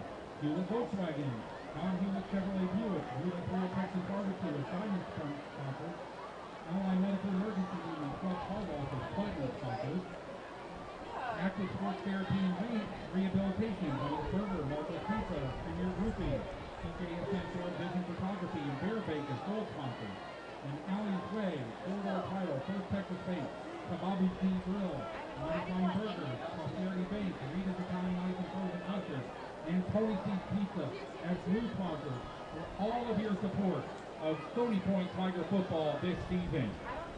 We also want you to stick around after tonight's game for a performance from the Stony Point High School Tiger Band. So please stick around after tonight's game for a performance from the Stony Point High School Tiger Band.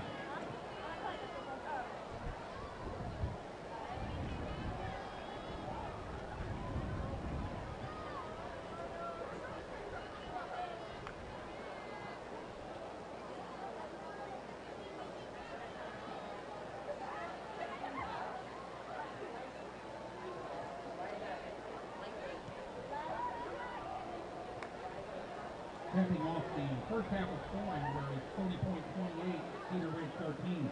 Cedar Ridge started in the first quarter with a 36-yard field goal by number 31, Cooper Toga. Then Stony Point countered with a 3-yard run by Kenneth Calvis, with the extra point good, making it 7-3 Stony Point. Stony Point again with another touchdown run by Kenneth Calvis from 1 yard out, making it 14-3 Stony Point. Cedar Ridge closed the gap with a 26-yard field goal from Cooper Toga. And then making it 14-6. Stony Point with a fourth down pass from Mason Troyer to number 2 Sean Bradley, making it 21-6 Stony Point. Cedar Ridge countered with a pass, a 13-yard pass from number 17, Dylan Toga, to number 2, Trent Bell, making it 21-13 after the extra point.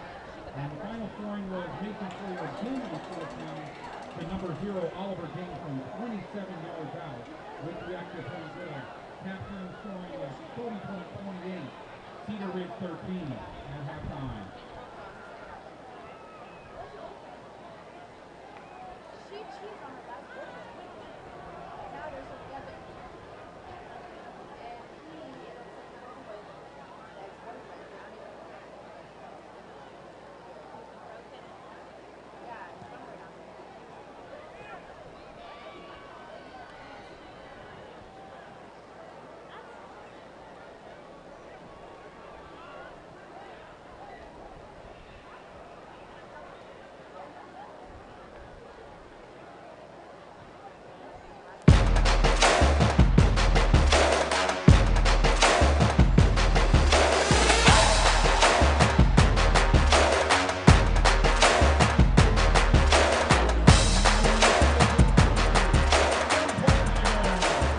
Here we go, second half. About to get underway. Stony Point leading Cedar Ridge 28-13. This is District 25 6A football. It's Cedar Ridge Raiders football, and you're watching it live right here on Vype Live. I'm Tyler Feldman. He's Kalen Hernandez, and it has been a first half of football, one in which it's a 14-point lead for the Tigers. But really, Kalen, it seems like the game's a little bit closer as the Raiders retake the field. A lot at stake for Cedar Ridge. We were talking about this at halftime, but if you look at the upcoming schedule, the remaining schedule for Cedar Ridge, they have games against the top teams here in this 25 6A district. Next week, it's Vandergrift. The week after, it's Vista Ridge.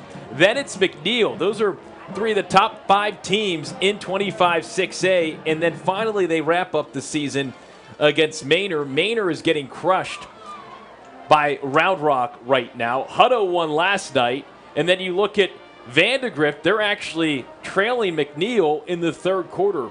So a lot of shifting parts in this highly competitive district, Kalen.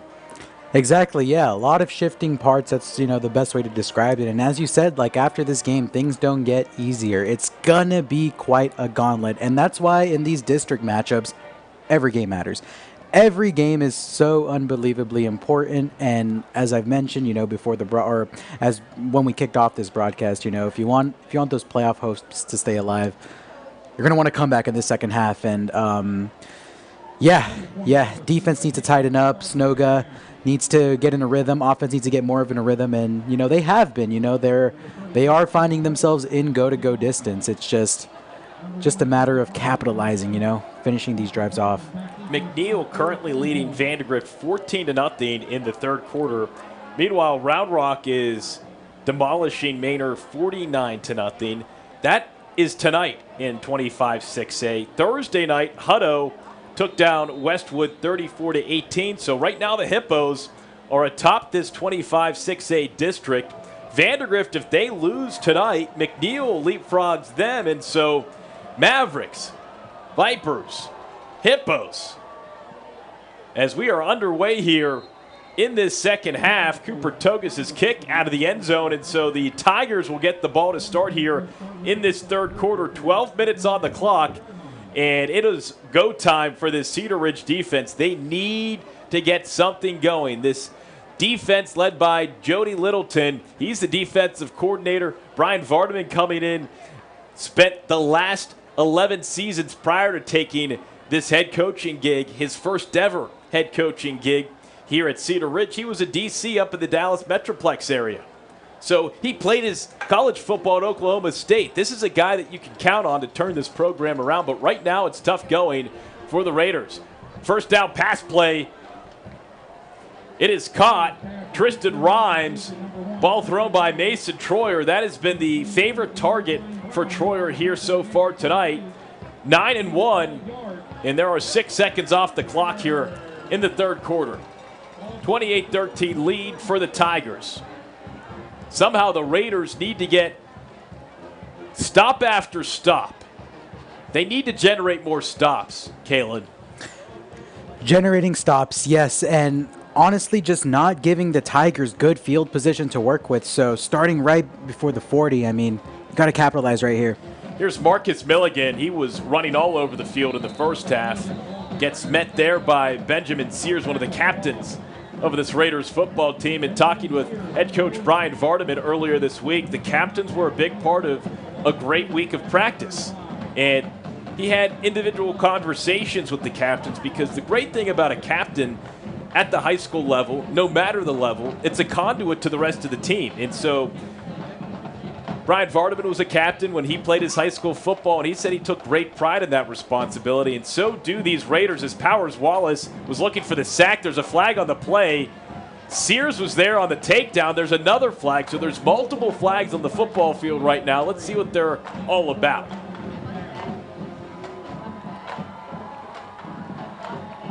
The first flag may be a hold. The second flag could be roughing the passer, but if so, a very weak call. Let's see what happens. Let's see what the discussion is like right now.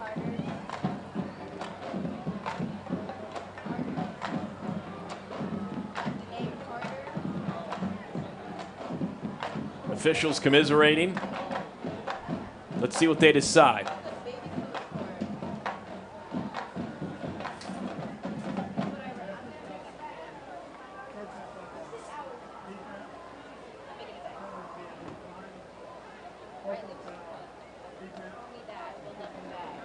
Two personal fouls on the defense. The first one declined. The second one will push the Tigers forward. And so that certainly won't help, Kalen. Penalties like that giving the Tigers even better field position. And based on what we know about this game, if you give the Tigers good field position, they will take advantage of it. And just like that, they're right at midfield. And as I mentioned, they're getting really comfortable starting to operate in Raider territory. First and 10 from the 50. Troyer, Milligan. Milligan with speed. Boy, is he shifty. Fighting for more yards, and finally forced out of bounds by Powers Wallace, the junior middle linebacker.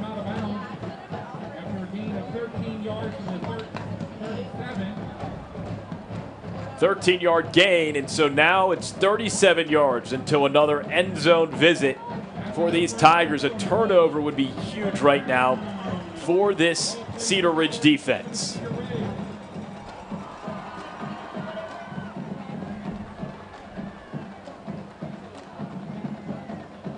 Fumbled on the handoff, but Milligan able to keep it and maybe gets 2 or 3 yards.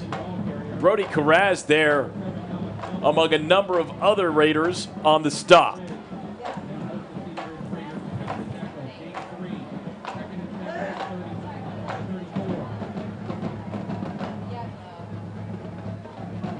Clock continues to tick. 2 minutes into this third quarter. Second down for the Tigers. Catch made by Tristan Rhymes, and Rhymes, he's got the first down and more.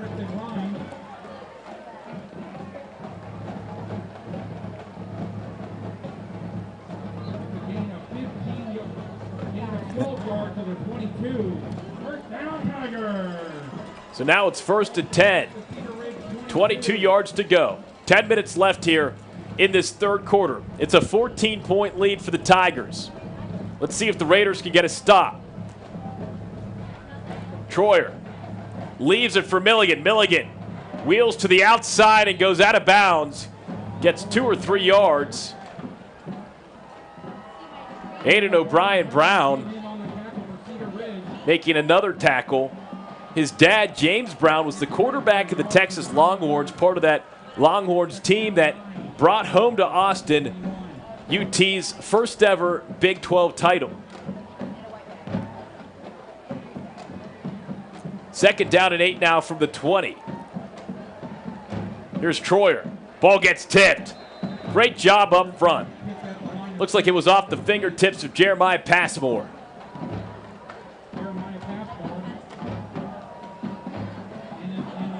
Yeah, great job by Passmore to get that right hand up. Bat that ball down.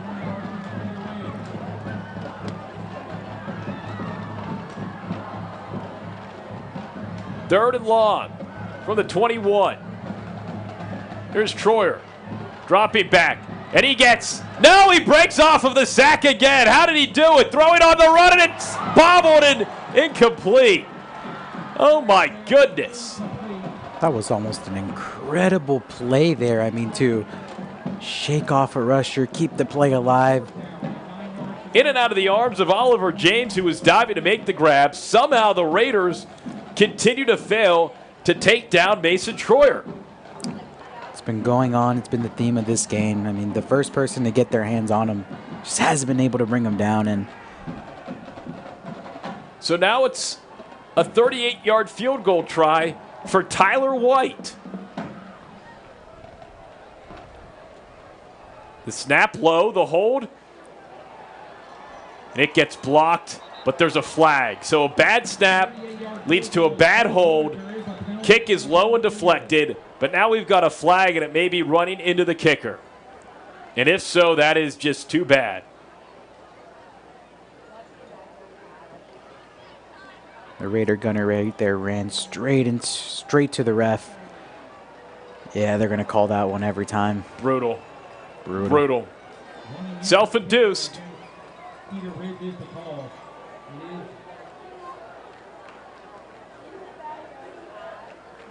running into the kicker. It's just a 5-yard penalty, so they'll go to the 16-yard line.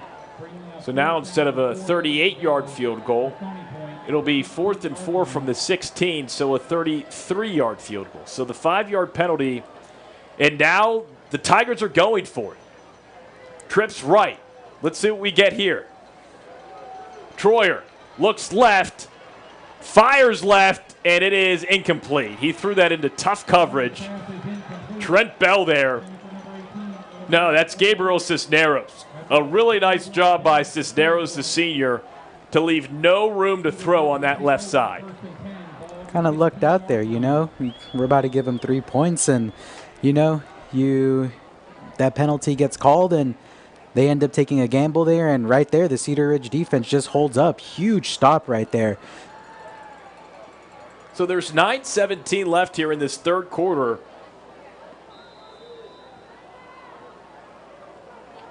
(28-13) lead for the Tigers, up 15. Here's Dylan Snoga. First drive of the second half. Snoga gives it to Devenish, and Devenish gets about 4 yards out to about the 20-yard line.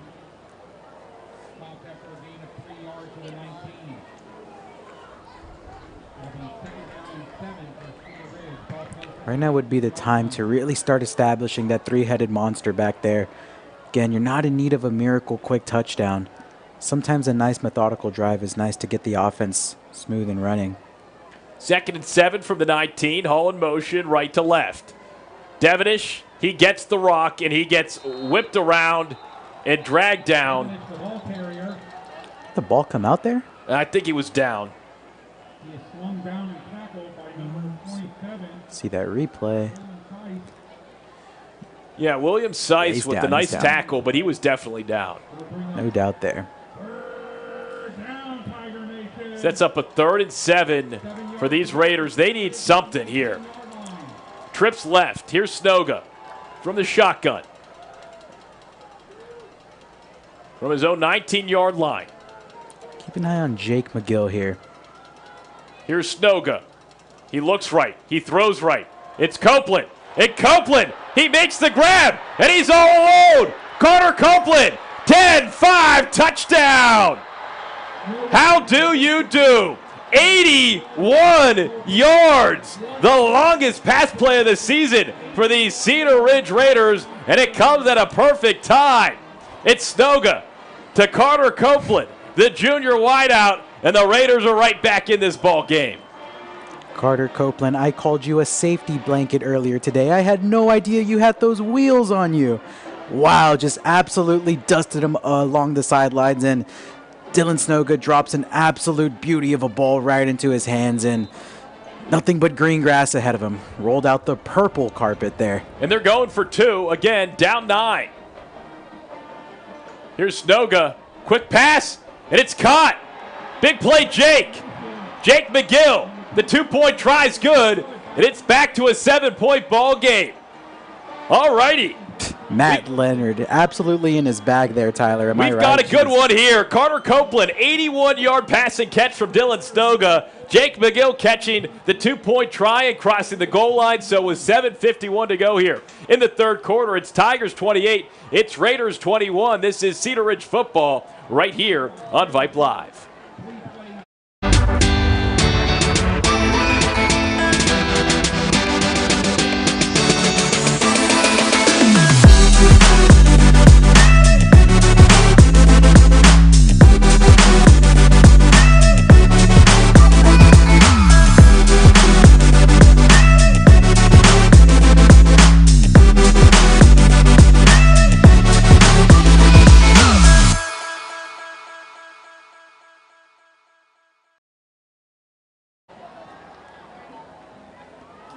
Alrighty, folks, we've got ourselves a ball game. Let's see what kind of fight we see from these Raiders the rest of the way. They fought for a big touchdown there. Finally, a big splash play offensively.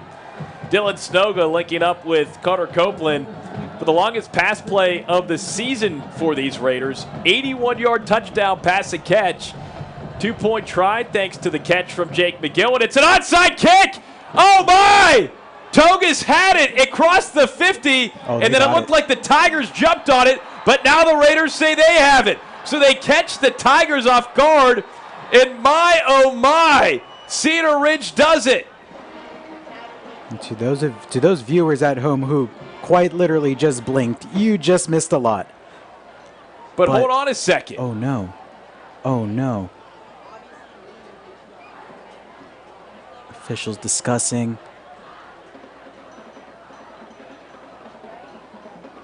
It looks like Togus is getting set to come out and re-kick.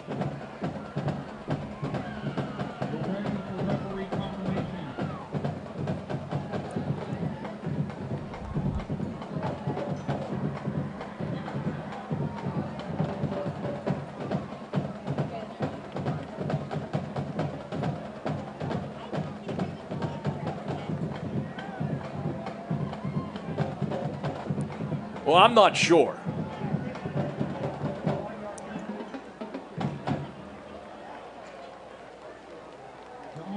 Kick is nullified by a penalty on Cedar Ridge.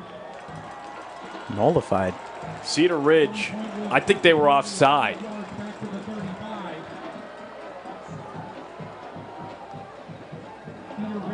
So they'll do it again.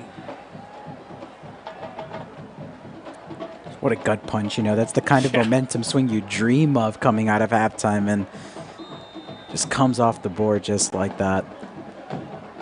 So Togus had everyone off-balanced and unknowing of the onside kick, but there was a penalty on the Raiders, and so we re-kick, and this time Togus just punches it deep.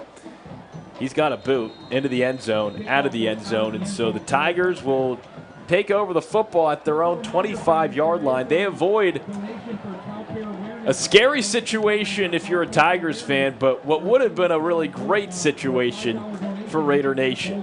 All right, Raiders coming back out defensively. How big would a stop be here, Kalen? Massive, massive, massive. I mean, you can completely turn this game on its side. And, you know, like, as I've mentioned, you know, in these big district games, you know, momentum swings in the blink of an eye, in an absolute blink of an eye. And a stop here, and Raiders are operating and firing in full cylinders. So 1st and 10 from the 25, 7:48 to play here in the third quarter. Troyer hands it off to Milligan, and Milligan tackled around the 27. Powers Wallace on the stop. Got to shout out the Cedar Ridge Band. Always bringing it. The soundtrack to our Friday nights here at the Palace. Next week, these Raiders taking on Vandegrift at Dragon Stadium. 2nd and 6 from the 29 here for the Tigers. Troyer back to Milligan. This time he goes left, and he gets ripped down. Aiden O'Brien Brown sinking in and making that big stop.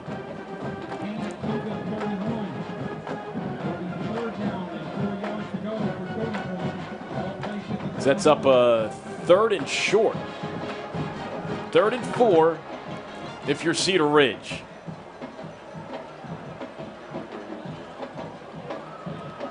Even 6:30 left on the clock here in the 3rd.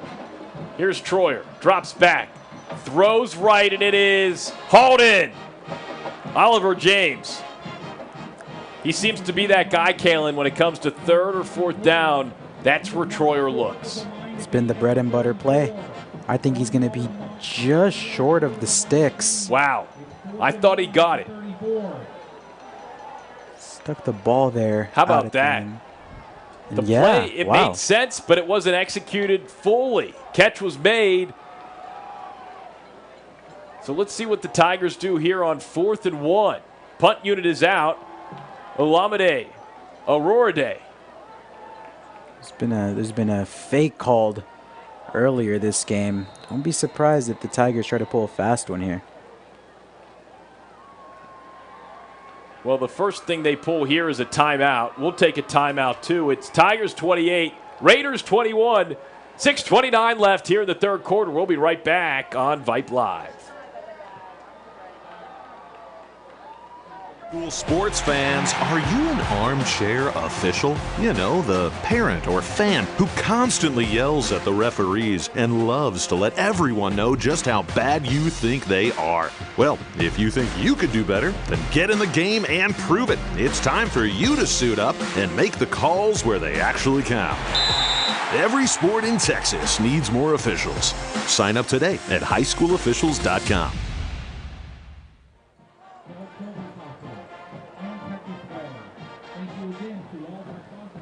The Palace, the place to be on this perfect Friday night in North Austin.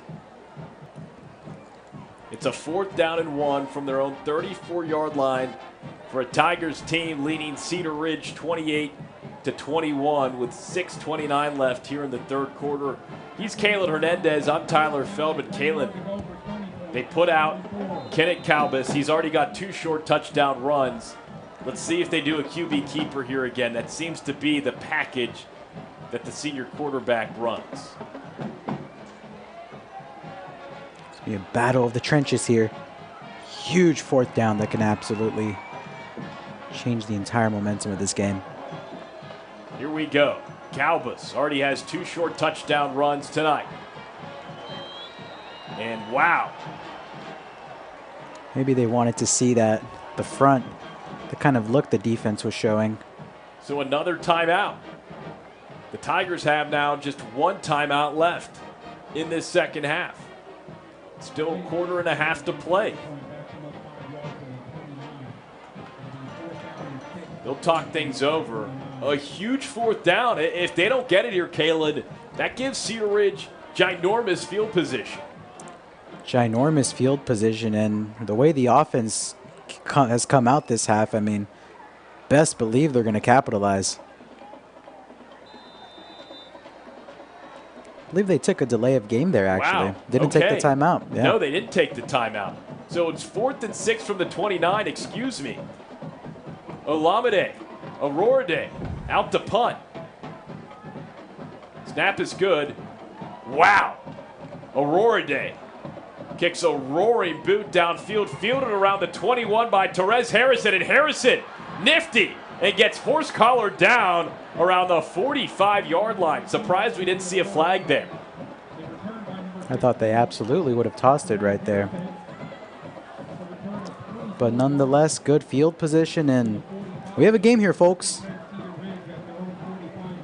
Yes, we do. It'll be 1st and 10 from their own 45-yard line. 6:14 left on this 3rd quarter clock.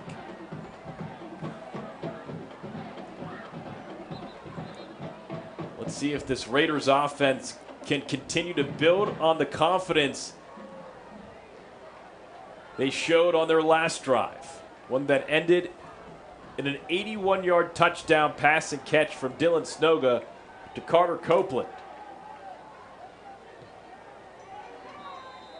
Trips left for Snoga with Devonish on his left hip.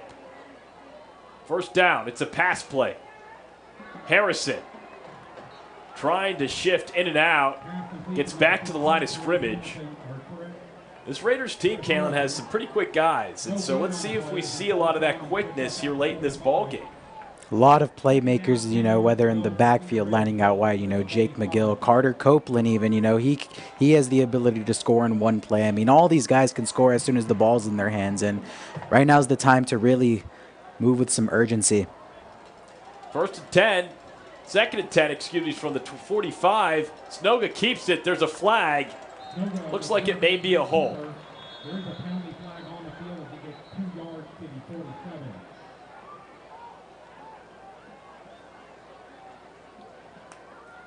It is a hold on the offense.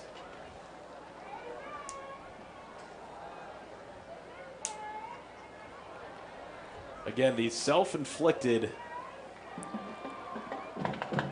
penalties that we've seen throughout this ball game. Holding is the penalty call against Cedar Ridge. Stony Point accepts the penalty of 10 yards. Take it back to the 35. So the replay second down after the 10-yard penalty. It'll be 2nd and 20 from the 35. 5:33 left in this third quarter. Here's Snoga. Patterson in motion. Looks for Patterson first. Now dumps it off, and it's nearly intercepted.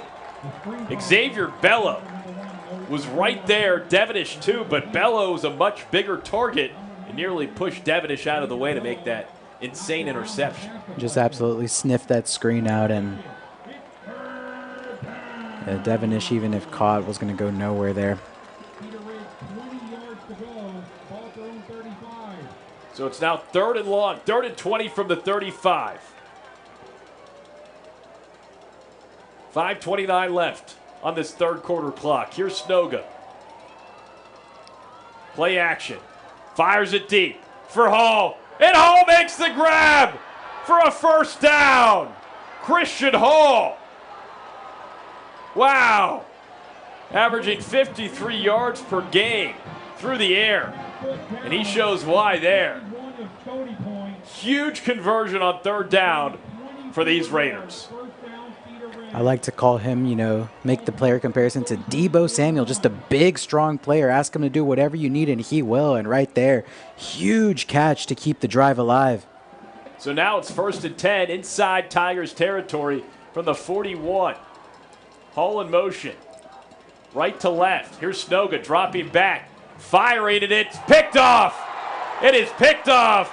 Jonah Osborne, born to run, across the 40, across the 30, finally taken down by Carter Copeland. But Snoga underthrew that pass, and Osborne was there, the senior linebacker, with a huge turnover as it looked like the Raiders were in business. Tough. Just absolutely tough right there. I mean, you make a big play, move the chains, and right there, Snoga just didn't see him. Just didn't see him. Just the 3rd interception thrown by Snoga this season. An untimely pick for Raider Nation, and now the Tigers have great field position, 30 yards from the end zone. 5:09 left in this third quarter. Here's Mason Troyer on 1st down. Leaves it for Milligan, and Milligan gets maybe 1 yard past the line of scrimmage, but that's it. Under 5 to play in the third. Raiders were on the verge, it looked like, to possibly tying up this ball game, and now the defense has to come back out and make another big stop. Yep, I mean, as I mentioned, momentum was swinging purple, and then, you know, disaster just struck through the air. But that's part of the Texas high school football, you know. I mean, these kids are going to fight till the end no matter what. 4:27 left, play action. Here's Troyer. Running right, tucking and staying on his feet and reaching until he gets to about the 28-yard line. C.J. Forbes coming in late for the hit. Troyer's been just sneaky all day. I mean, extending plays, finding any possible path to gain some yards. now it's 3rd and 8 from the 28. 3:50 left in this third quarter. Huge opportunity here for the Cedar Ridge defense. Come on. 3rd and 8. Troyer from the shotgun. Snap. Drops back. Fires over the middle. It's caught. It's James. Oliver James gets ripped around and taken down. That's a first down for the Tigers. And James, again, he seems like that go-to guy when the Tigers need some serious yards. Yeah, when the Tigers need help, when they need a 3rd down, that's their guy. That's who they go to. Right there, they have him run a clear drag right across the field, and he's able to easily pick up that first down. So the clock continues to tick-tock. 3.5 to go in this third quarter. Troyer, single back set. It goes to Milligan. Milligan following his blockers. Marcus Milligan, the ball carrier. Tackled around the 11-yard line. Gets 4 yards to the 11-yard line. 2nd down, 6 for Stony Point of the 11. Under 3 to play in the third.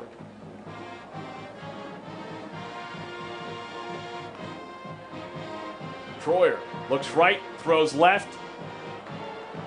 Hauled in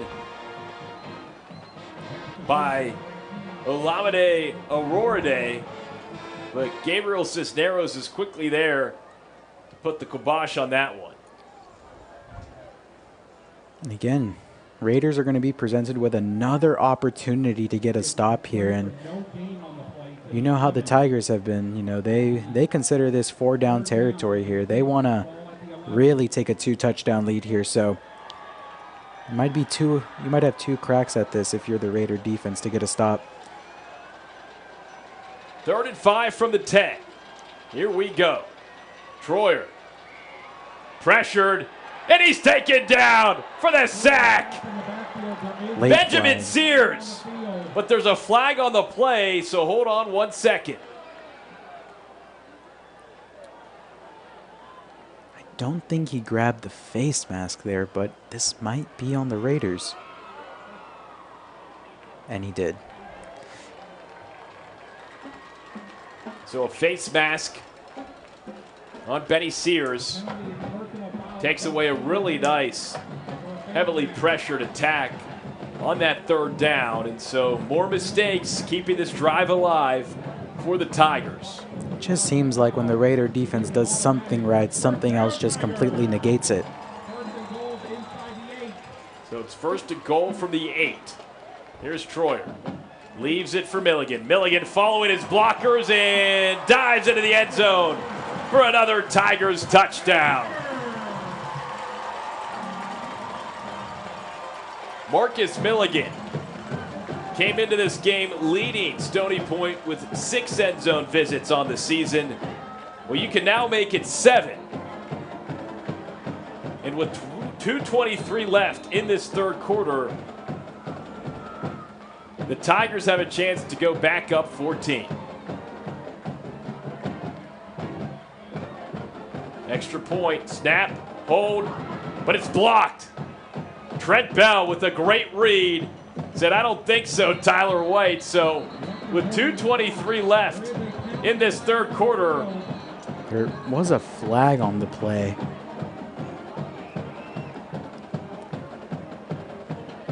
This one might be a re-kick.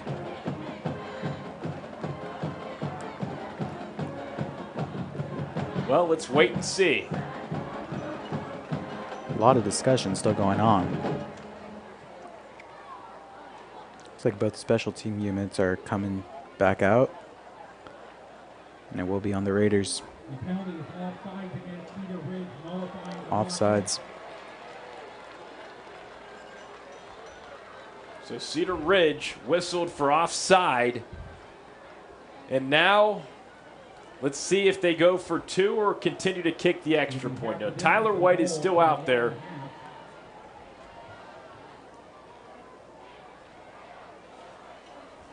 Ball will be placed on the 2-yard line.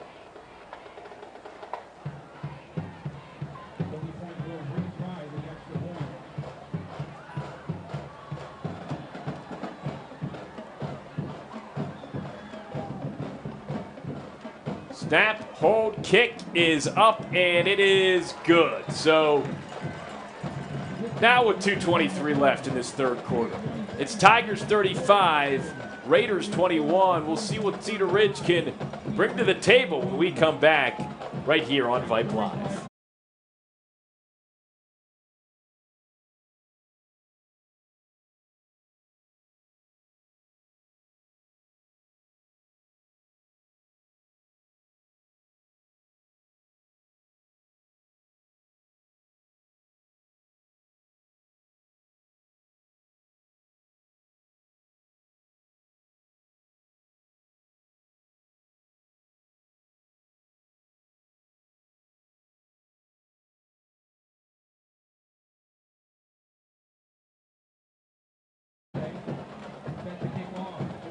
Back here at the Palace. First Friday in October. Halloween a few weeks out. Let's see if these Raiders can spook the Tigers and charge a comeback here late in this third quarter. Again, the message this week at practice from head coach Brian Fartman was he wanted his guys to give more. Well, let's see how much they're willing to give, trailing by 14 here with about 15 minutes left in this ball game. Therese Harrison receives it around the 20. Therese Harrison with speed near midfield, and finally he's taken down at the 48-yard line. So great field position for the Raiders. Let's see what they can do offensively. Let's see how Dylan Snoga can bounce back from the setback of that interception he threw last drive.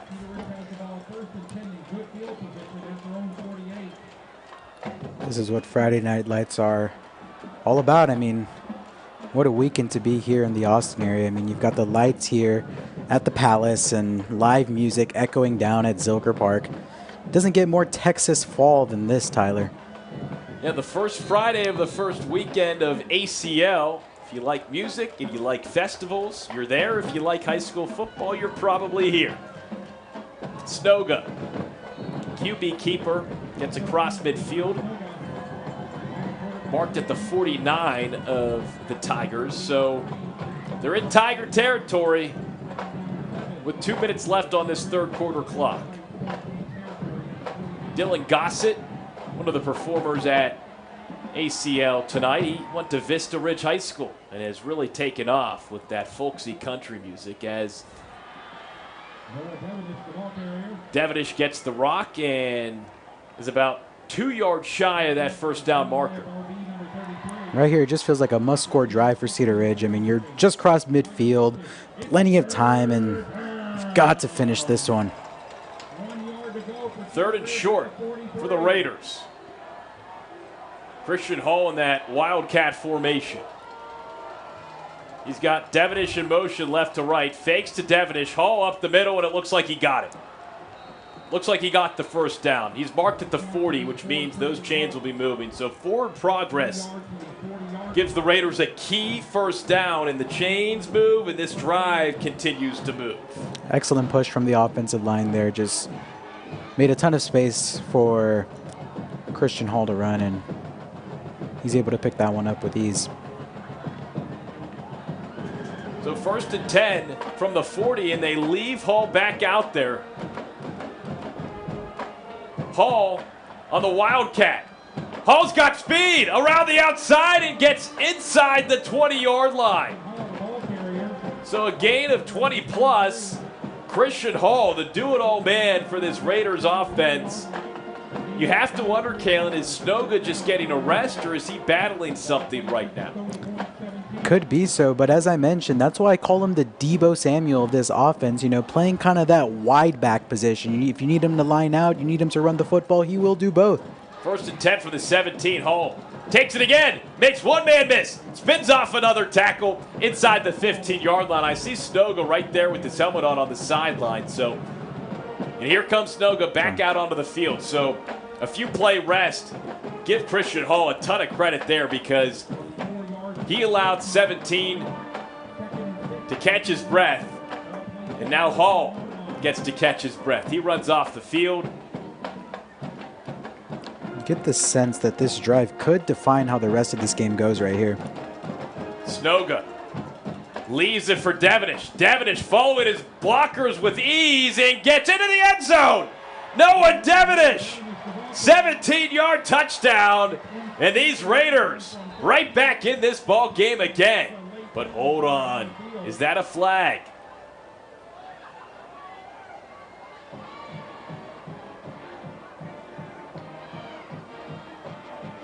Maybe it just fell out of the rest pocket. Kicking unit coming out onto the field, so Noah Devenish with a huge touchdown run coming off Christian Hall's excellent Wildcat formation calls throughout that drive. Devenish, that's now his 7th rushing touchdown of the season. He and Marcus McMilligan, a couple of talented running backs in this ball game going back and forth. Cooper Togus out for the extra point. Snap is low, hold is good, kick is good. And so with 13 seconds left in this third quarter, the Tigers on top of the Raiders 35-28. Whistles while we work. Kalen, how about this? Back to a 7-point ball game. We'll stay here on Vype Live. Seems like Cedar Ridge is inching closer and closer, but will they be able to close the gap entirely before this game is finally over? Yeah, you can kind of feel that one coming. I mean, this offense has been knocking on the door all game, and finally they punch one in a critical moment just as the third quarter is about to expire. This is going to be a one-possession game going into the fourth. It is still anybody's ball game, Tyler. It really is, and that's hard to believe in some aspects and not hard to believe in other aspects. Realistically, it was a 2-touchdown lead for Stony Point at halftime. And I said to you during the break, boy, it seems a lot closer than what the score is right now. And now, Cedar Ridge cuts it to 7 points again. If you take away that interception, this may be a whole different ball game, but that's not the case. So now the defense will have an opportunity to step up yet again.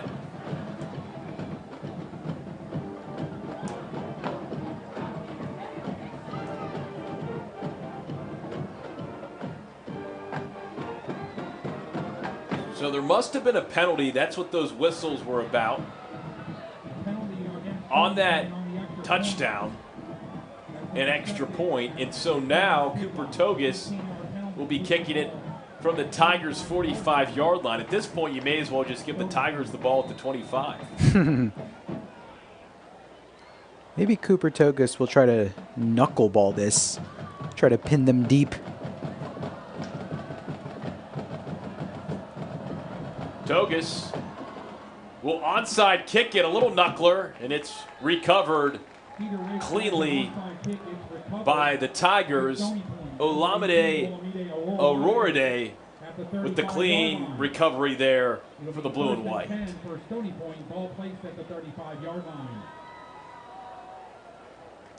so with 11 seconds left in this third quarter, the Tigers will get going offensively from their own 35.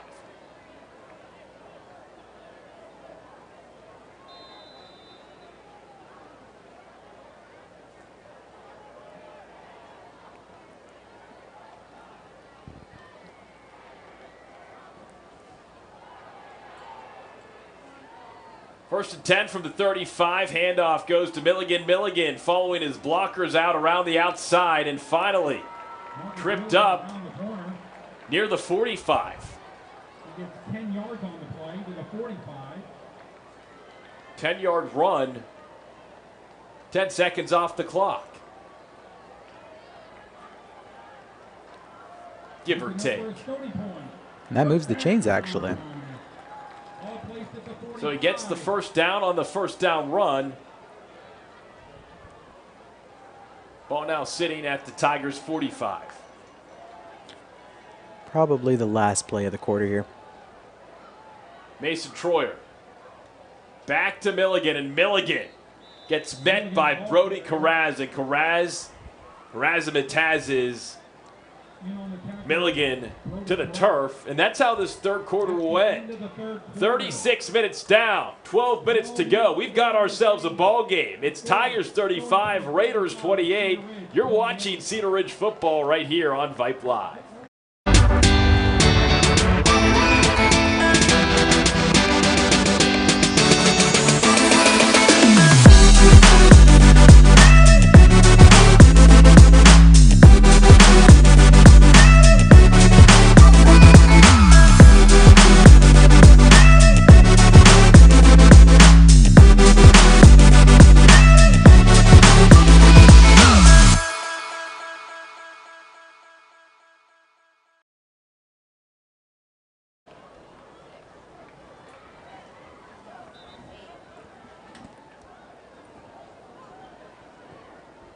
Fourth quarter about to get underway here at the Palace. If you've stuck with us tonight and you've given Caitlin and myself company here on the broadcast, you're in for a treat. 12 minutes to go. 7-point lead for the Tigers. This 25-6A district battle as Troyer drops back, fires, and it's caught. Oliver James deep into Cedar Ridge territory. Well executed. James has been one of the top targets for Mason Troyer here tonight. As you mentioned, you know, when they need to move the chains, they're calling Oliver James's name. He is absolutely torching the Raider defense right now, keeping these drives alive for the Tigers. So it's 1st and 10 from the 30. Troyer leaves it for Donnell, and Donnell gets about 5 yards, close to that 25-yard line. So now it's make or break time for this Cedar Ridge defense. Trailing by a touchdown. Would love to get a stop here for Raider Nation. Mentioned earlier that this game can come down to, you know, which quarterback doesn't make the mistake. And right now, Snoga has made the only mistake so far of this game, and the Raider defense needs a big turnover if possible. Troyer passing, catching is Olamide Aurorade. Just shy of that first down marker. So it'll be 3rd and short from about the 21-yard line. Gabriel Cisneros on the tackle for Cedar Ridge. It's 3rd down and 1. 10:40 and counting left in this ball game. Cedar Ridge 21. Coming out in pistol here. Here's Troyer. Snap. Leaves it for Donnell, and Donnell gets plenty of yards for that first down, and the chains will be moving. It's great blocking on that right side there. Just opened up a huge hole. Picks up that first down with ease. So it'll be 1st and 10 from the 15. Cedar Ridge needing some defensive magic. Enoch Donnell giving Marcus Milligan some rest. Donnell, no, it's a pass play. Somehow Troyer avoids the sack again, fires into the end zone, and a diving catch is nearly made by Sean Bradley. That would have been sensational the way Mason Troyer avoided the sack again. He has been a magician in the pocket tonight, Kalen. That's the perfect thing to describe him, a magician. I mean, as I mentioned, it's really hard to get your hands on this guy to bring him down. I mean, he ducks, dodges, just dips, dives, all of that stuff. Good reference right there, Tyler. Love that. Yeah, I mean, what an athlete that kid is. This Raiders defense trying to be more than just an average Joe, Kalen. Absolutely. 2nd and 10 for the 16. Ball's loose. It's on the ground, and Troyer hops on it. Enoch Donnell lost the rock, and luckily for the Tigers, they're able to recover, and quickly Marcus Milligan comes back on the field. Yeah, they caught a break there. They caught a break there. The Raiders, again, they are looking for that turnover.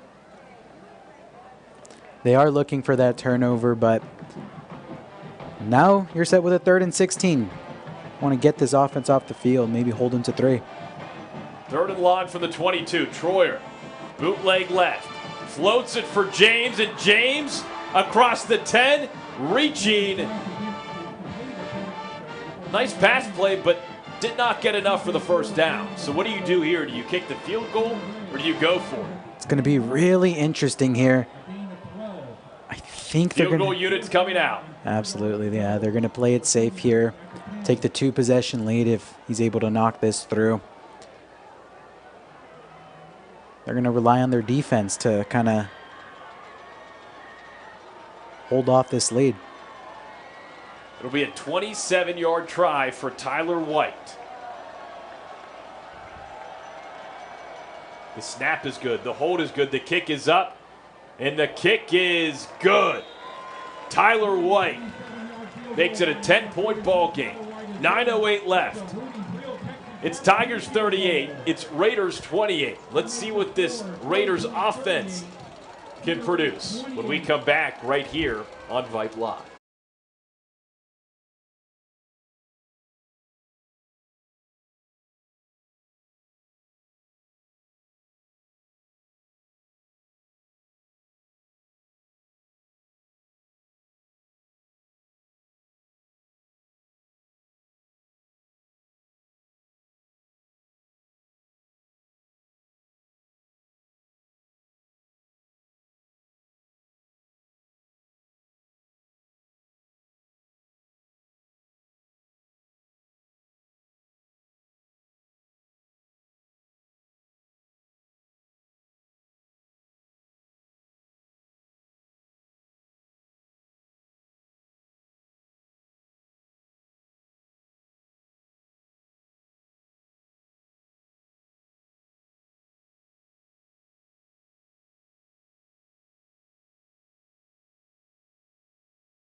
He's Kalen Hernandez. I'm Tyler Feldman. This is Cedar Ridge football on Vype Live, and we've got a good one, folks.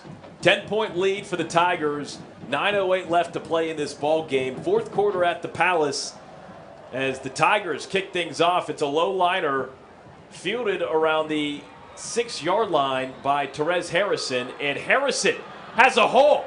Harrison across the 45 and nearly gets to midfield. So Harrison doing all he can to give this Raiders offense some pretty good field position, Caleb. Absolutely, and after holding them to 3, now's the time Matt Leonard might want to reach into that bag of tricks of his, play with some urgency, take some shots down the field, target big play Jake, get that 3-headed monster moving, firing on all cylinders, Right here, you can really narrow the gap here and put some pressure on the Tigers. No doubt. 9 minutes to go in this ball game. From their own 47, Dylan Snoga, flanked by 2 of his running backs, Patterson and Devenish. Snoga ends up keeping it, crosses midfield, so he gets about 5 yards on that first down, and that's just what you need. You keep stacking 5-yard gains, you run some clock within reason, but again, it's still a 2-possession game, so you've got to score somewhat quickly here. Absolutely. As you mentioned, you want to, if you're going to keep things on the ground, it does wear out the defense, tire the defense, especially in the fourth quarter this late in the game. And right here, keep an eye on big play Jake. 2nd and 5 from the 48. Snoga hands it off for Devenish, and Devenish has a seam. Bye-bye. And you can see him to the end zone.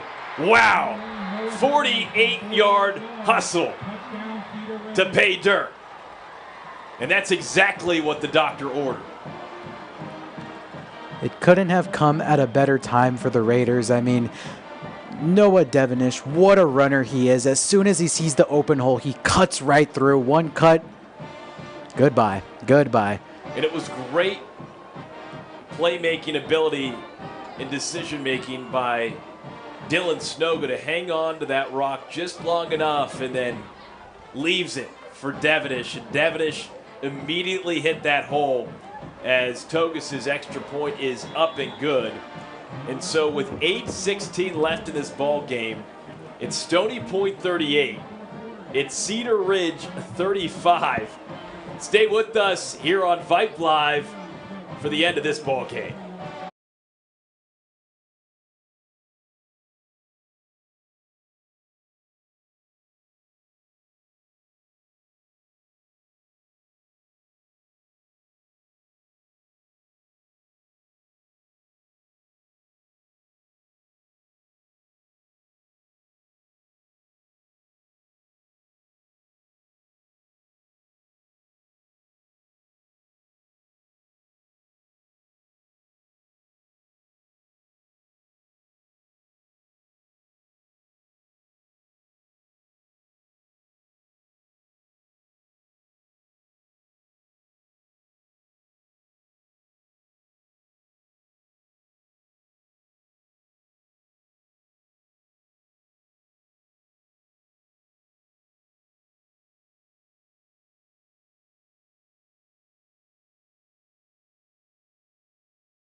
Okay, ladies and gentlemen, 3-point ball game. 8:16 left here at the Palace. 25-6A district battle, not disappointing. A rivalry game against these two East Side schools that don't really like one another. It's the Tigers clinging to a 38-35 lead over Cedar Ridge as Togus toes it into the end zone for a touchback. Noah Devenish, 48-yard run up the seam, making this a 3-point ball game. And you said it to start that drive. You said, let's go back to the three-headed monster, and that's what they did. They went back to the running game, and it worked, Caleb. Exactly. They went back to the district leader, Noah Devenish, who really has been impactful all game. And right there, he finally gets a crease, something that he likes. And as I mentioned, one cut, goodbye. 3-point ball game now. The band is fired up still. 1st and 10 from the 25 for these Tigers. Boy, would a turnover be incredible. Troyer back to Milligan. And Milligan gets about 3 yards on the first down run. Marcus Milligan, the ball carrier.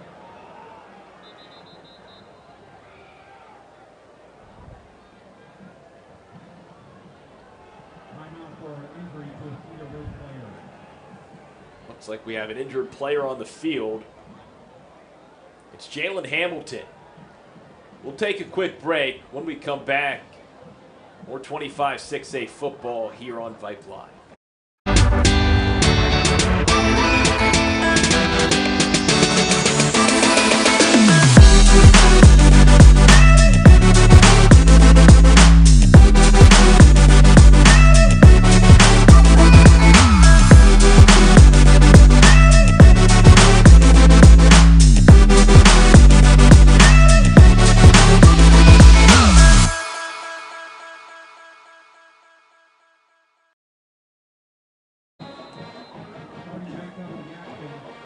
Back at the Palace. It'll be a 2nd down at 6 from their own 29 for this Tigers offense that has operated pretty efficiently tonight, but breaking free at times. But now the Cedar Ridge defense has shown up. Heavy pressure. Troyer gets it away and gets it off to Milliken just in the nick of time. Malachi Suh. That safety blitz nearly worked. Yeah, he came in screaming free. Quarterback had one job, get the ball over him, get the ball to his running back Milligan, and execution. Perfect there. So it's now 1st and 10 from their own 40. Stony Point looking to manage the clock up 3. 7:35 left. Handoff, Milligan. And Milligan is met immediately by Arion Gaddison, the senior defensive lineman, rocking 99. Big stop there. Number 99, Arion Gaddison.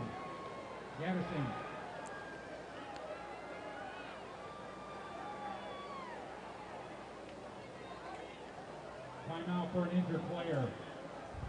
So we have another injured player on the field. Okay, we'll take a timeout. We'll be right back here on Vype Live. 7:30 left on the clock here in the 4th quarter.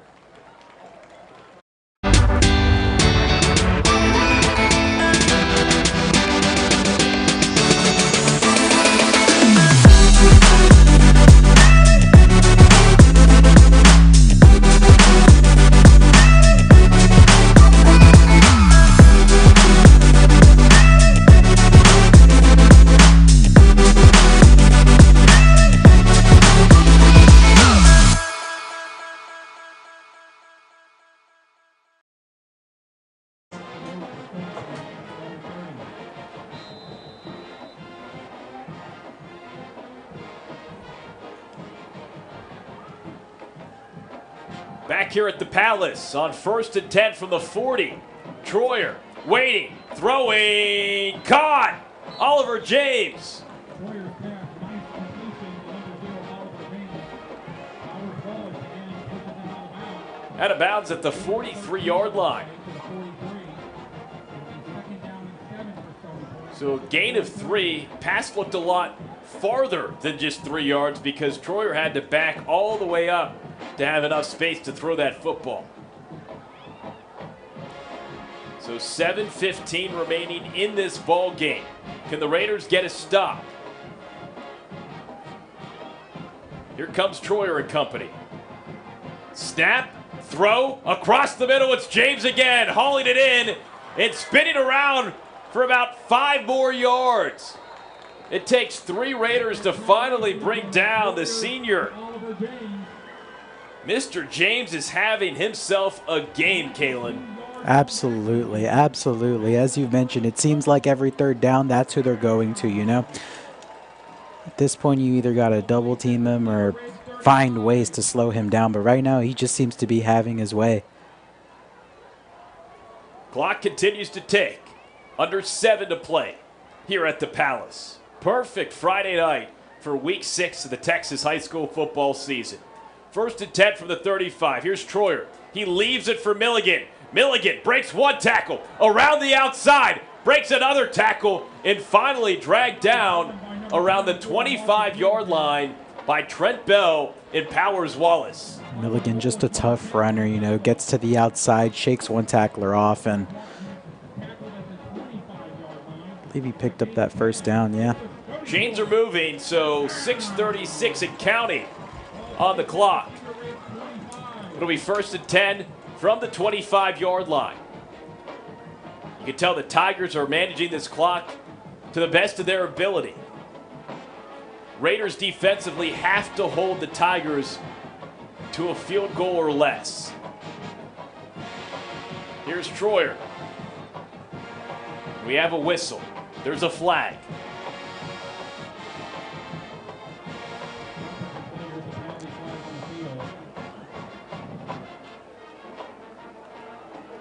Usually the indication of a false start. Offense is moving back. And that's exactly what it is. Against Stony Point, to the 30. 1st and 15. Stony Point to the 30. It's going to knock them back to the 30.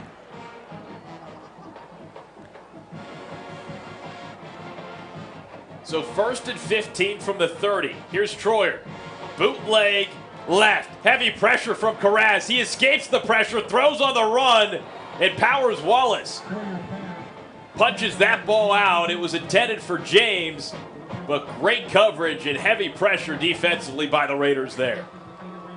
Excellent coverage there, and to not allow any yards on this 1st and 15, it's going to set him up for a 2nd and 15, and it's going to be interesting here to see if the Tigers try to beat them through the air or maybe try to get a handoff going, try to pick up 5 yards and make this a 3rd and manageable.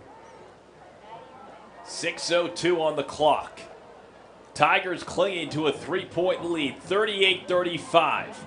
2nd and 15 from the 30. Troyer just dumps it off for Enoch Donnell. And Donnell gets a few yards, but to your point there, Kalen, that's exactly what they did. So 3rd and manageable for this Tigers offense, but critical. The Raiders need a stop here. Absolutely. It was a sneaky delayed screen right up the middle, and it's going to set up a 3rd and manageable, 3rd and 7, but Raider defense right here, this is where you need to tighten up. You know who they're going to target here. They're going to target James. It's been their bread and butter all day, and in a big 3rd down like this, you need a stop. 3rd and 7 from the 22. Here we go. Troyer, pressure, throws, and it's nearly intercepted. Jalen Hamilton there on the coverage, had 2 fingers on it, and that is a huge stop defensively for these Raiders. There we go. You did your job. You did the one thing you needed to do, which was not allow a touchdown. unless they go for this. Interesting decision offensively by the Tigers to throw into coverage with the one guy on this Raiders defense who's committed to play at the next level in Jalen Hamilton. The UTEP commit with a huge stop defensively. Now it's 4th down and 7, still at the 22-yard line. 5:10 left in this ball game, and it looks like they're going for it. They are playing to win. They want to win this game, and right here's a huge 4th down. Here we go. Troyer fires into the end zone and just out of the reach of an open Tristan Rhymes. But hold on a second. There's a flag.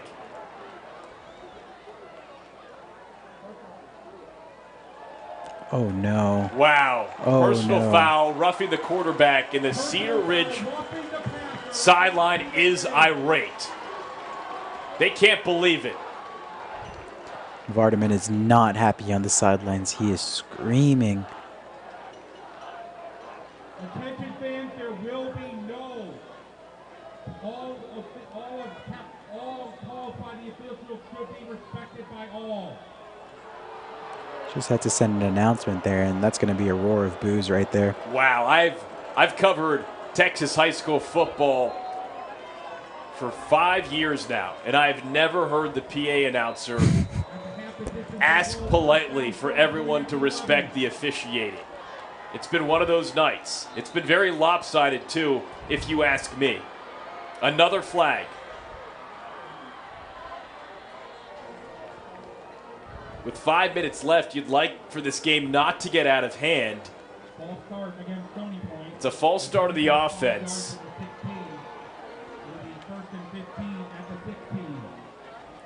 That makes it 1st and 15 from the 16. After the personal foul gives Stony Point the 1st down and some extra yardage. Mason Troyer. He's throwing into the end zone, and that's going to be out of bounds. Stony Point wants a flag, but the reality is that ball wasn't catchable.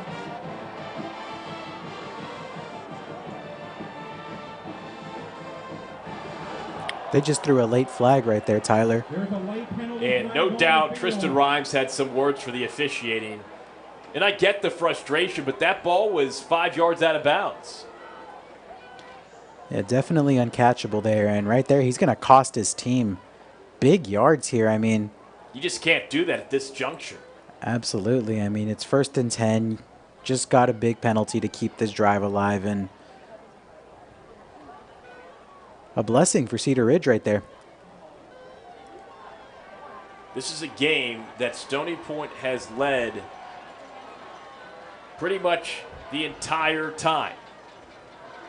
And so a costly penalty, holy cow. Tigers are now back to the 31-yard line. Set up a 1st and 25. It's going to be 2nd and 30 from the 31. 5:02 on the clock.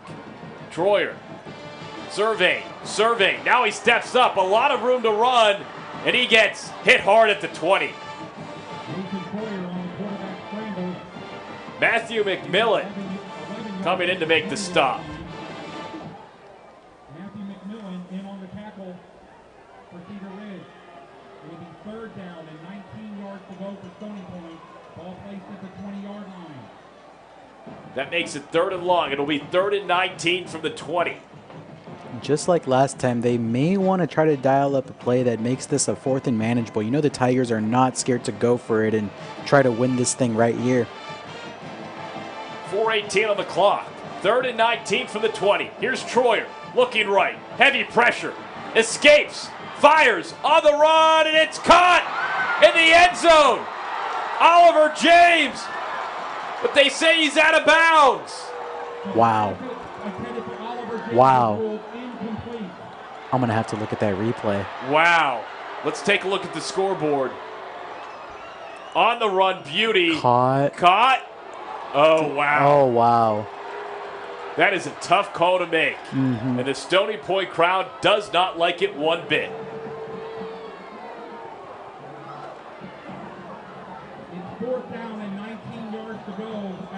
What will the Tigers do here? 4th and 19 from the 20. It'd be a 47-yard field goal, but not sure Tyler White has the legs. So the offense stays out. They've basically got to get to the end zone. Here's Troyer. Rolls right. Has to let it fly. Does so into the end zone, and it is incomplete. No flag. Huge stop defensively by the Raiders. And with 3:57 left on the clock, it's a 3-point lead for the Tigers. And now Cedar Ridge will have a chance to go back on offense. We'll take a quick timeout here. When we come back, the final 3:57 right here on Vype.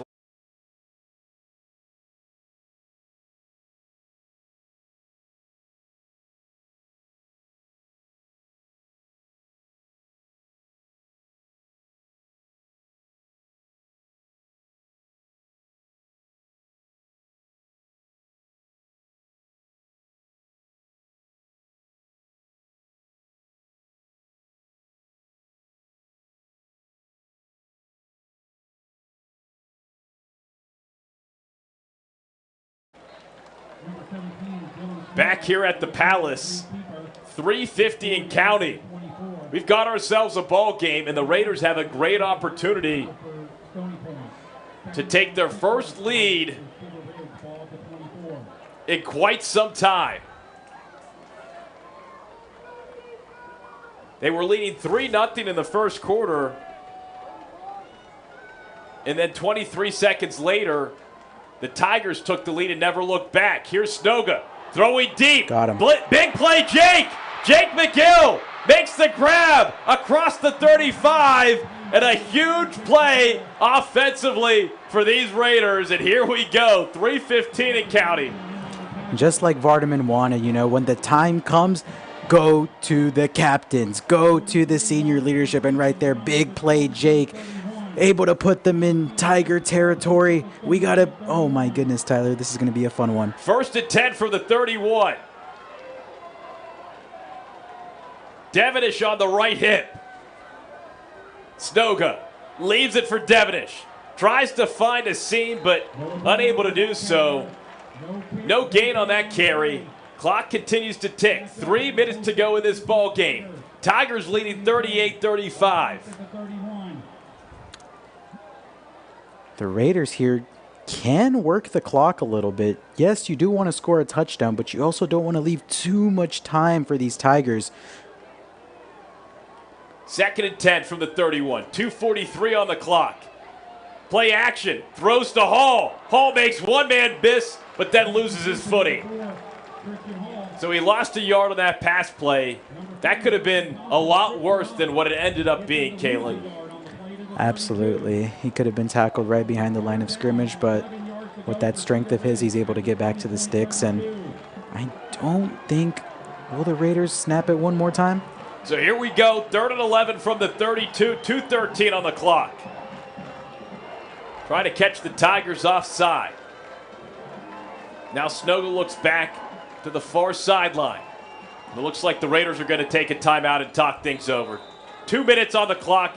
It's the final 2-minute timeout of this football game. When we come back, the final 120 seconds. That'll be right here on Vype Live.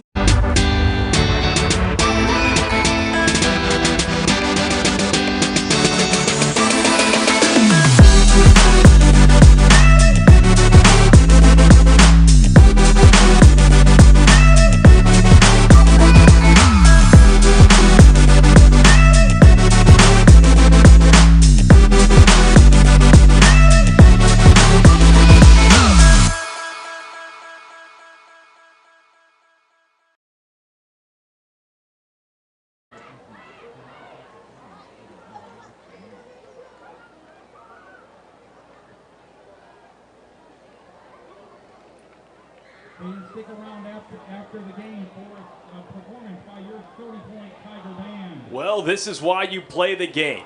This is why you never give up. It had pretty much been all Tigers in this football game. And now all of a sudden, the Raiders, who continued to fight, continued to claw back, are facing a 3rd and 11 from the 32-yard line, trailing by just 3 here with 2 minutes left in the fourth quarter. Let's see what Matt Leonard's offense cooks up here. Dylan Snoga with 3 receivers to his left. Drops back, lets it fly over the middle, and it is caught by Hall! Christian Hall into the end zone for a Raiders touchdown! And for the first time since early in the first quarter, Cedar Ridge is leading this football game. I do not believe it. I cannot believe it. And there is Christian Hall, who has done nothing but make plays today.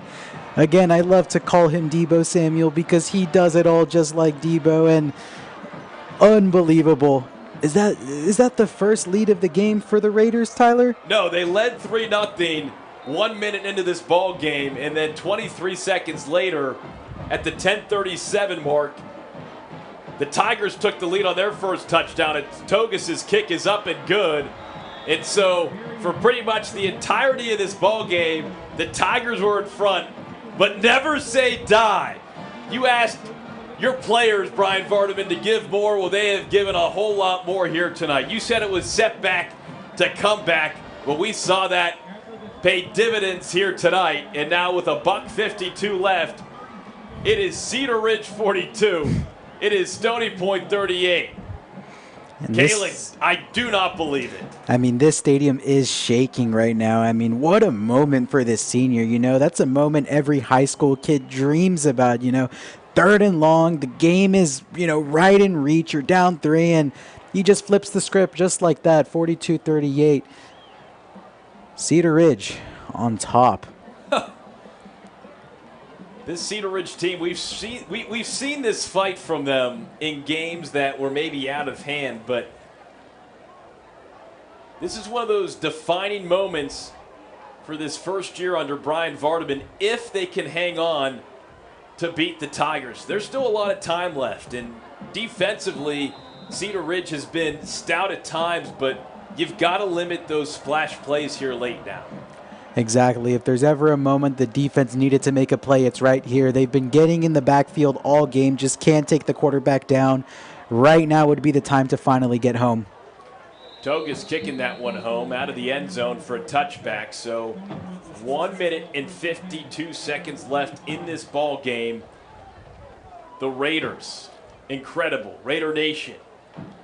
Safety night for the student section. The pride of the East Side, making their presence felt on that road sideline. Again, this is the home field technically for both Cedar Ridge and Stony Point, but tonight it is Stony Point, the home team, and they will have $1:52 to go 75 yards. A field goal does nothing at this point, 42-38. Here we go.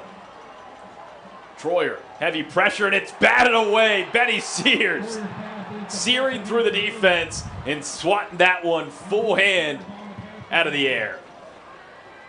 Exactly what he did right there. Just seared right through the defense and got his hand on it and able to make a big play right there. And this is where Coach Vardaman wants his leaders, you know, to hold everyone accountable. Biggest spot of the game, under 2 minutes. Let's go out there and win it. Come on. 2nd down and 10, 25-yard line. $1:49 on the clock. Troyer, he throws deep. It's hauled in.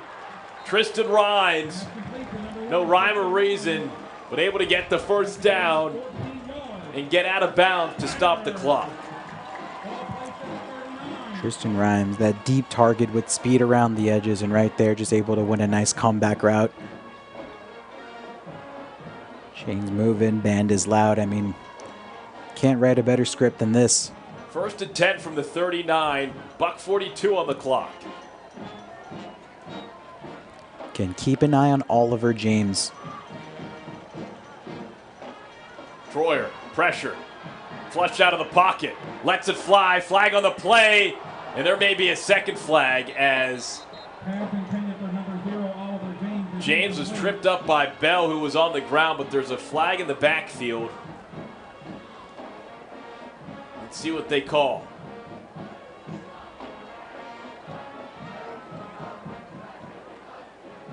Holding on the offense.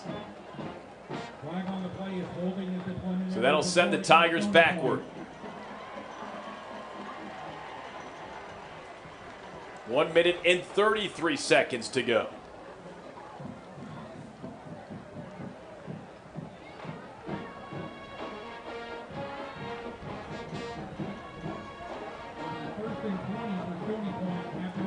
Sets up a first down, 20 yards to go from their own 29-yard line. 93 seconds to go in this ball game. Trips left for Troyer in the offense.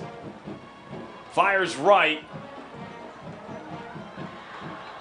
Olamide, Aurorade,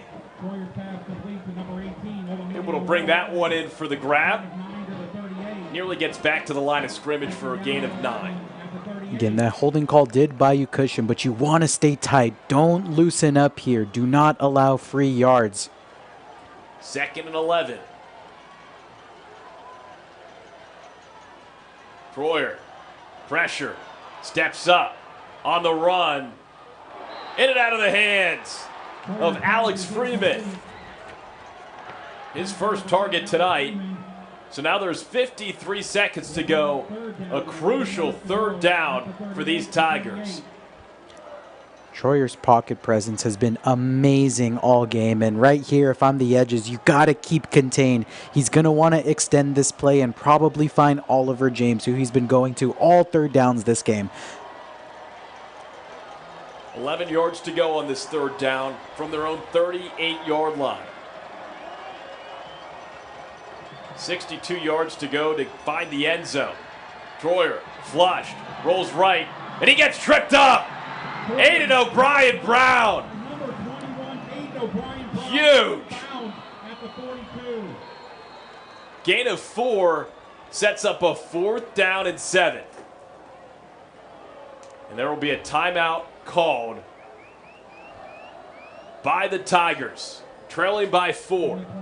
We will stay here. Critical 4th down. This is the ball game.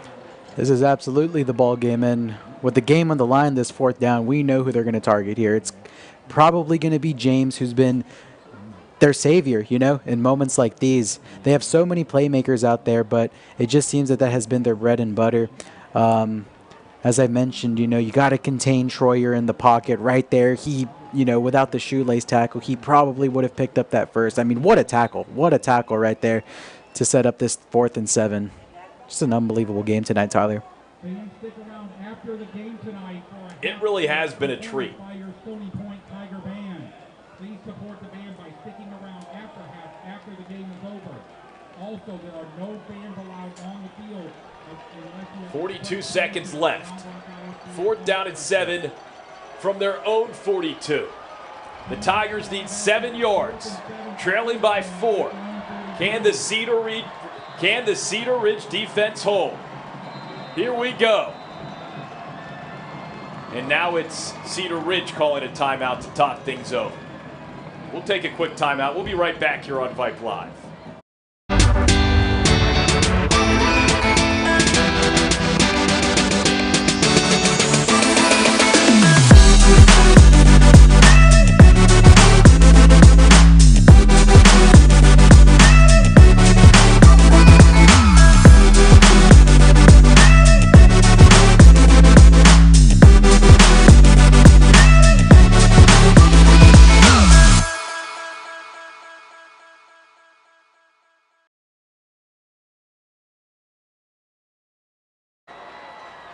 Back here at the Palace, this has been an unbelievable ball game, one in which Stony Point has led for pretty much the entire game. The Raiders never giving up, continuing to fight, and now on 4th and 7 from the 42 with 42 seconds left. Troyer rolls left, fires on the run, and the catch is made. Tristan Rhymes at the right time. The chains are moving, and the Tigers stay alive. 36 and counting. What a play. With all the attention being on James that play, Rhymes is able to find himself open and keep the Tigers alive this game. 36 seconds left, Tyler.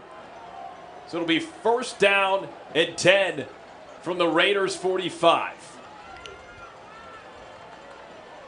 Troyer rolling right, fires, and just short of his intended target, Rhymes. So goes back to Rhymes, this time on the far side of the field. That'll stop the clock at 30 seconds. And the Tigers will have 3 more downs to play with.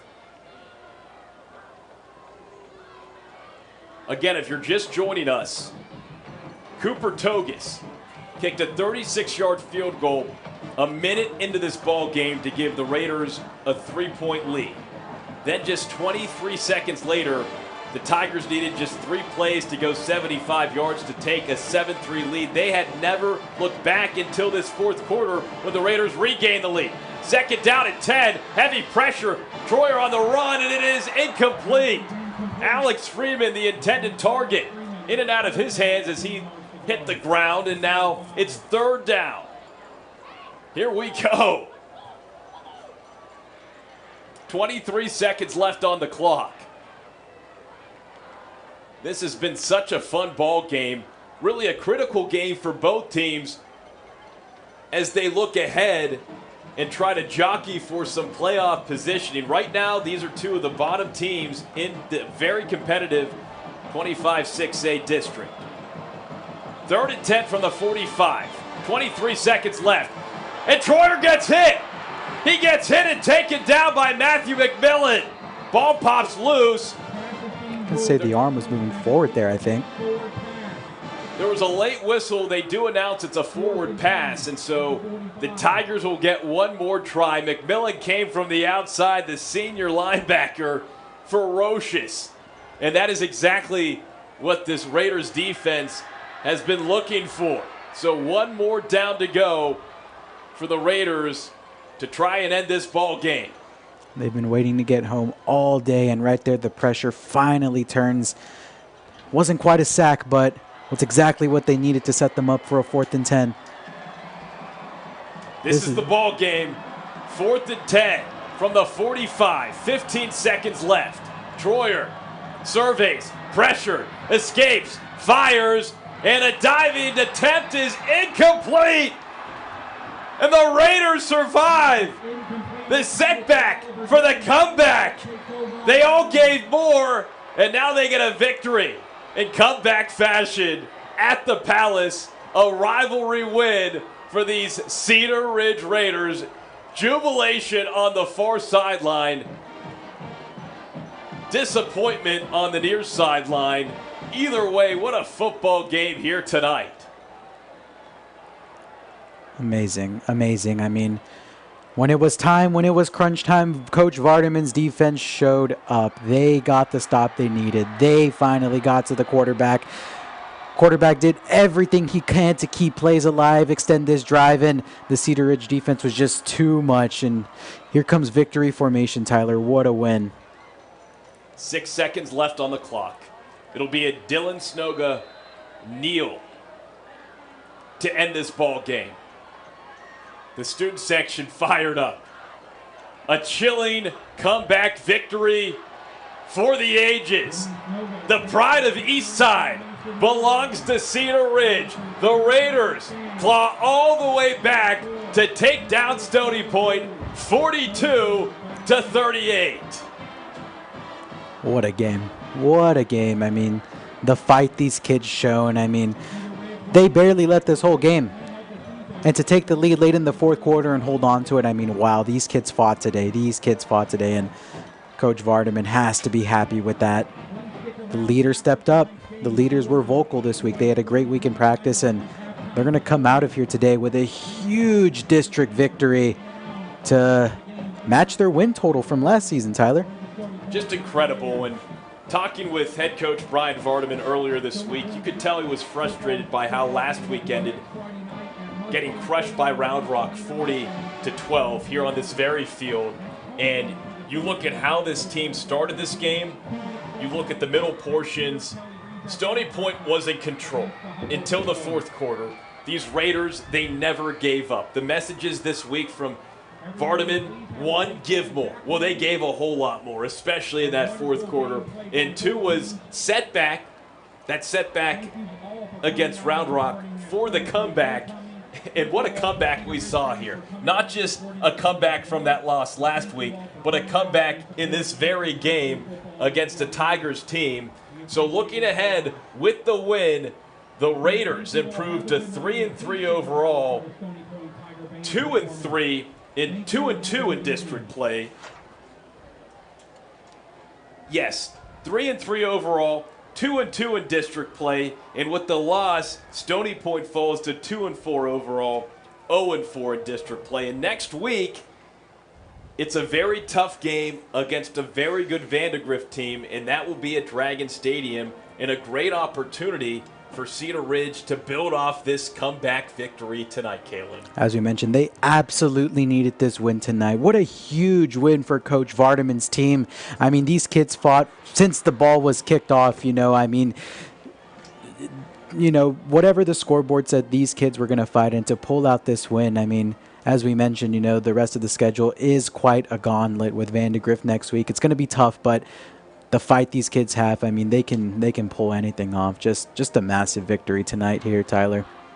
Once again, the final score, Cedar Ridge 42, Stony Point 38. An incredible comeback for the ages tonight here at Kelly Reeves Athletic Complex. For my broadcast partner, Kaylin Hernandez, and our QA, Randy Fry, I'm Tyler Feldman saying so long from the Palace. Again, it's Raiders 42, Tigers 38. We'll see you next Friday night for Vandegrift, Cedar Ridge at Dragon Stadium.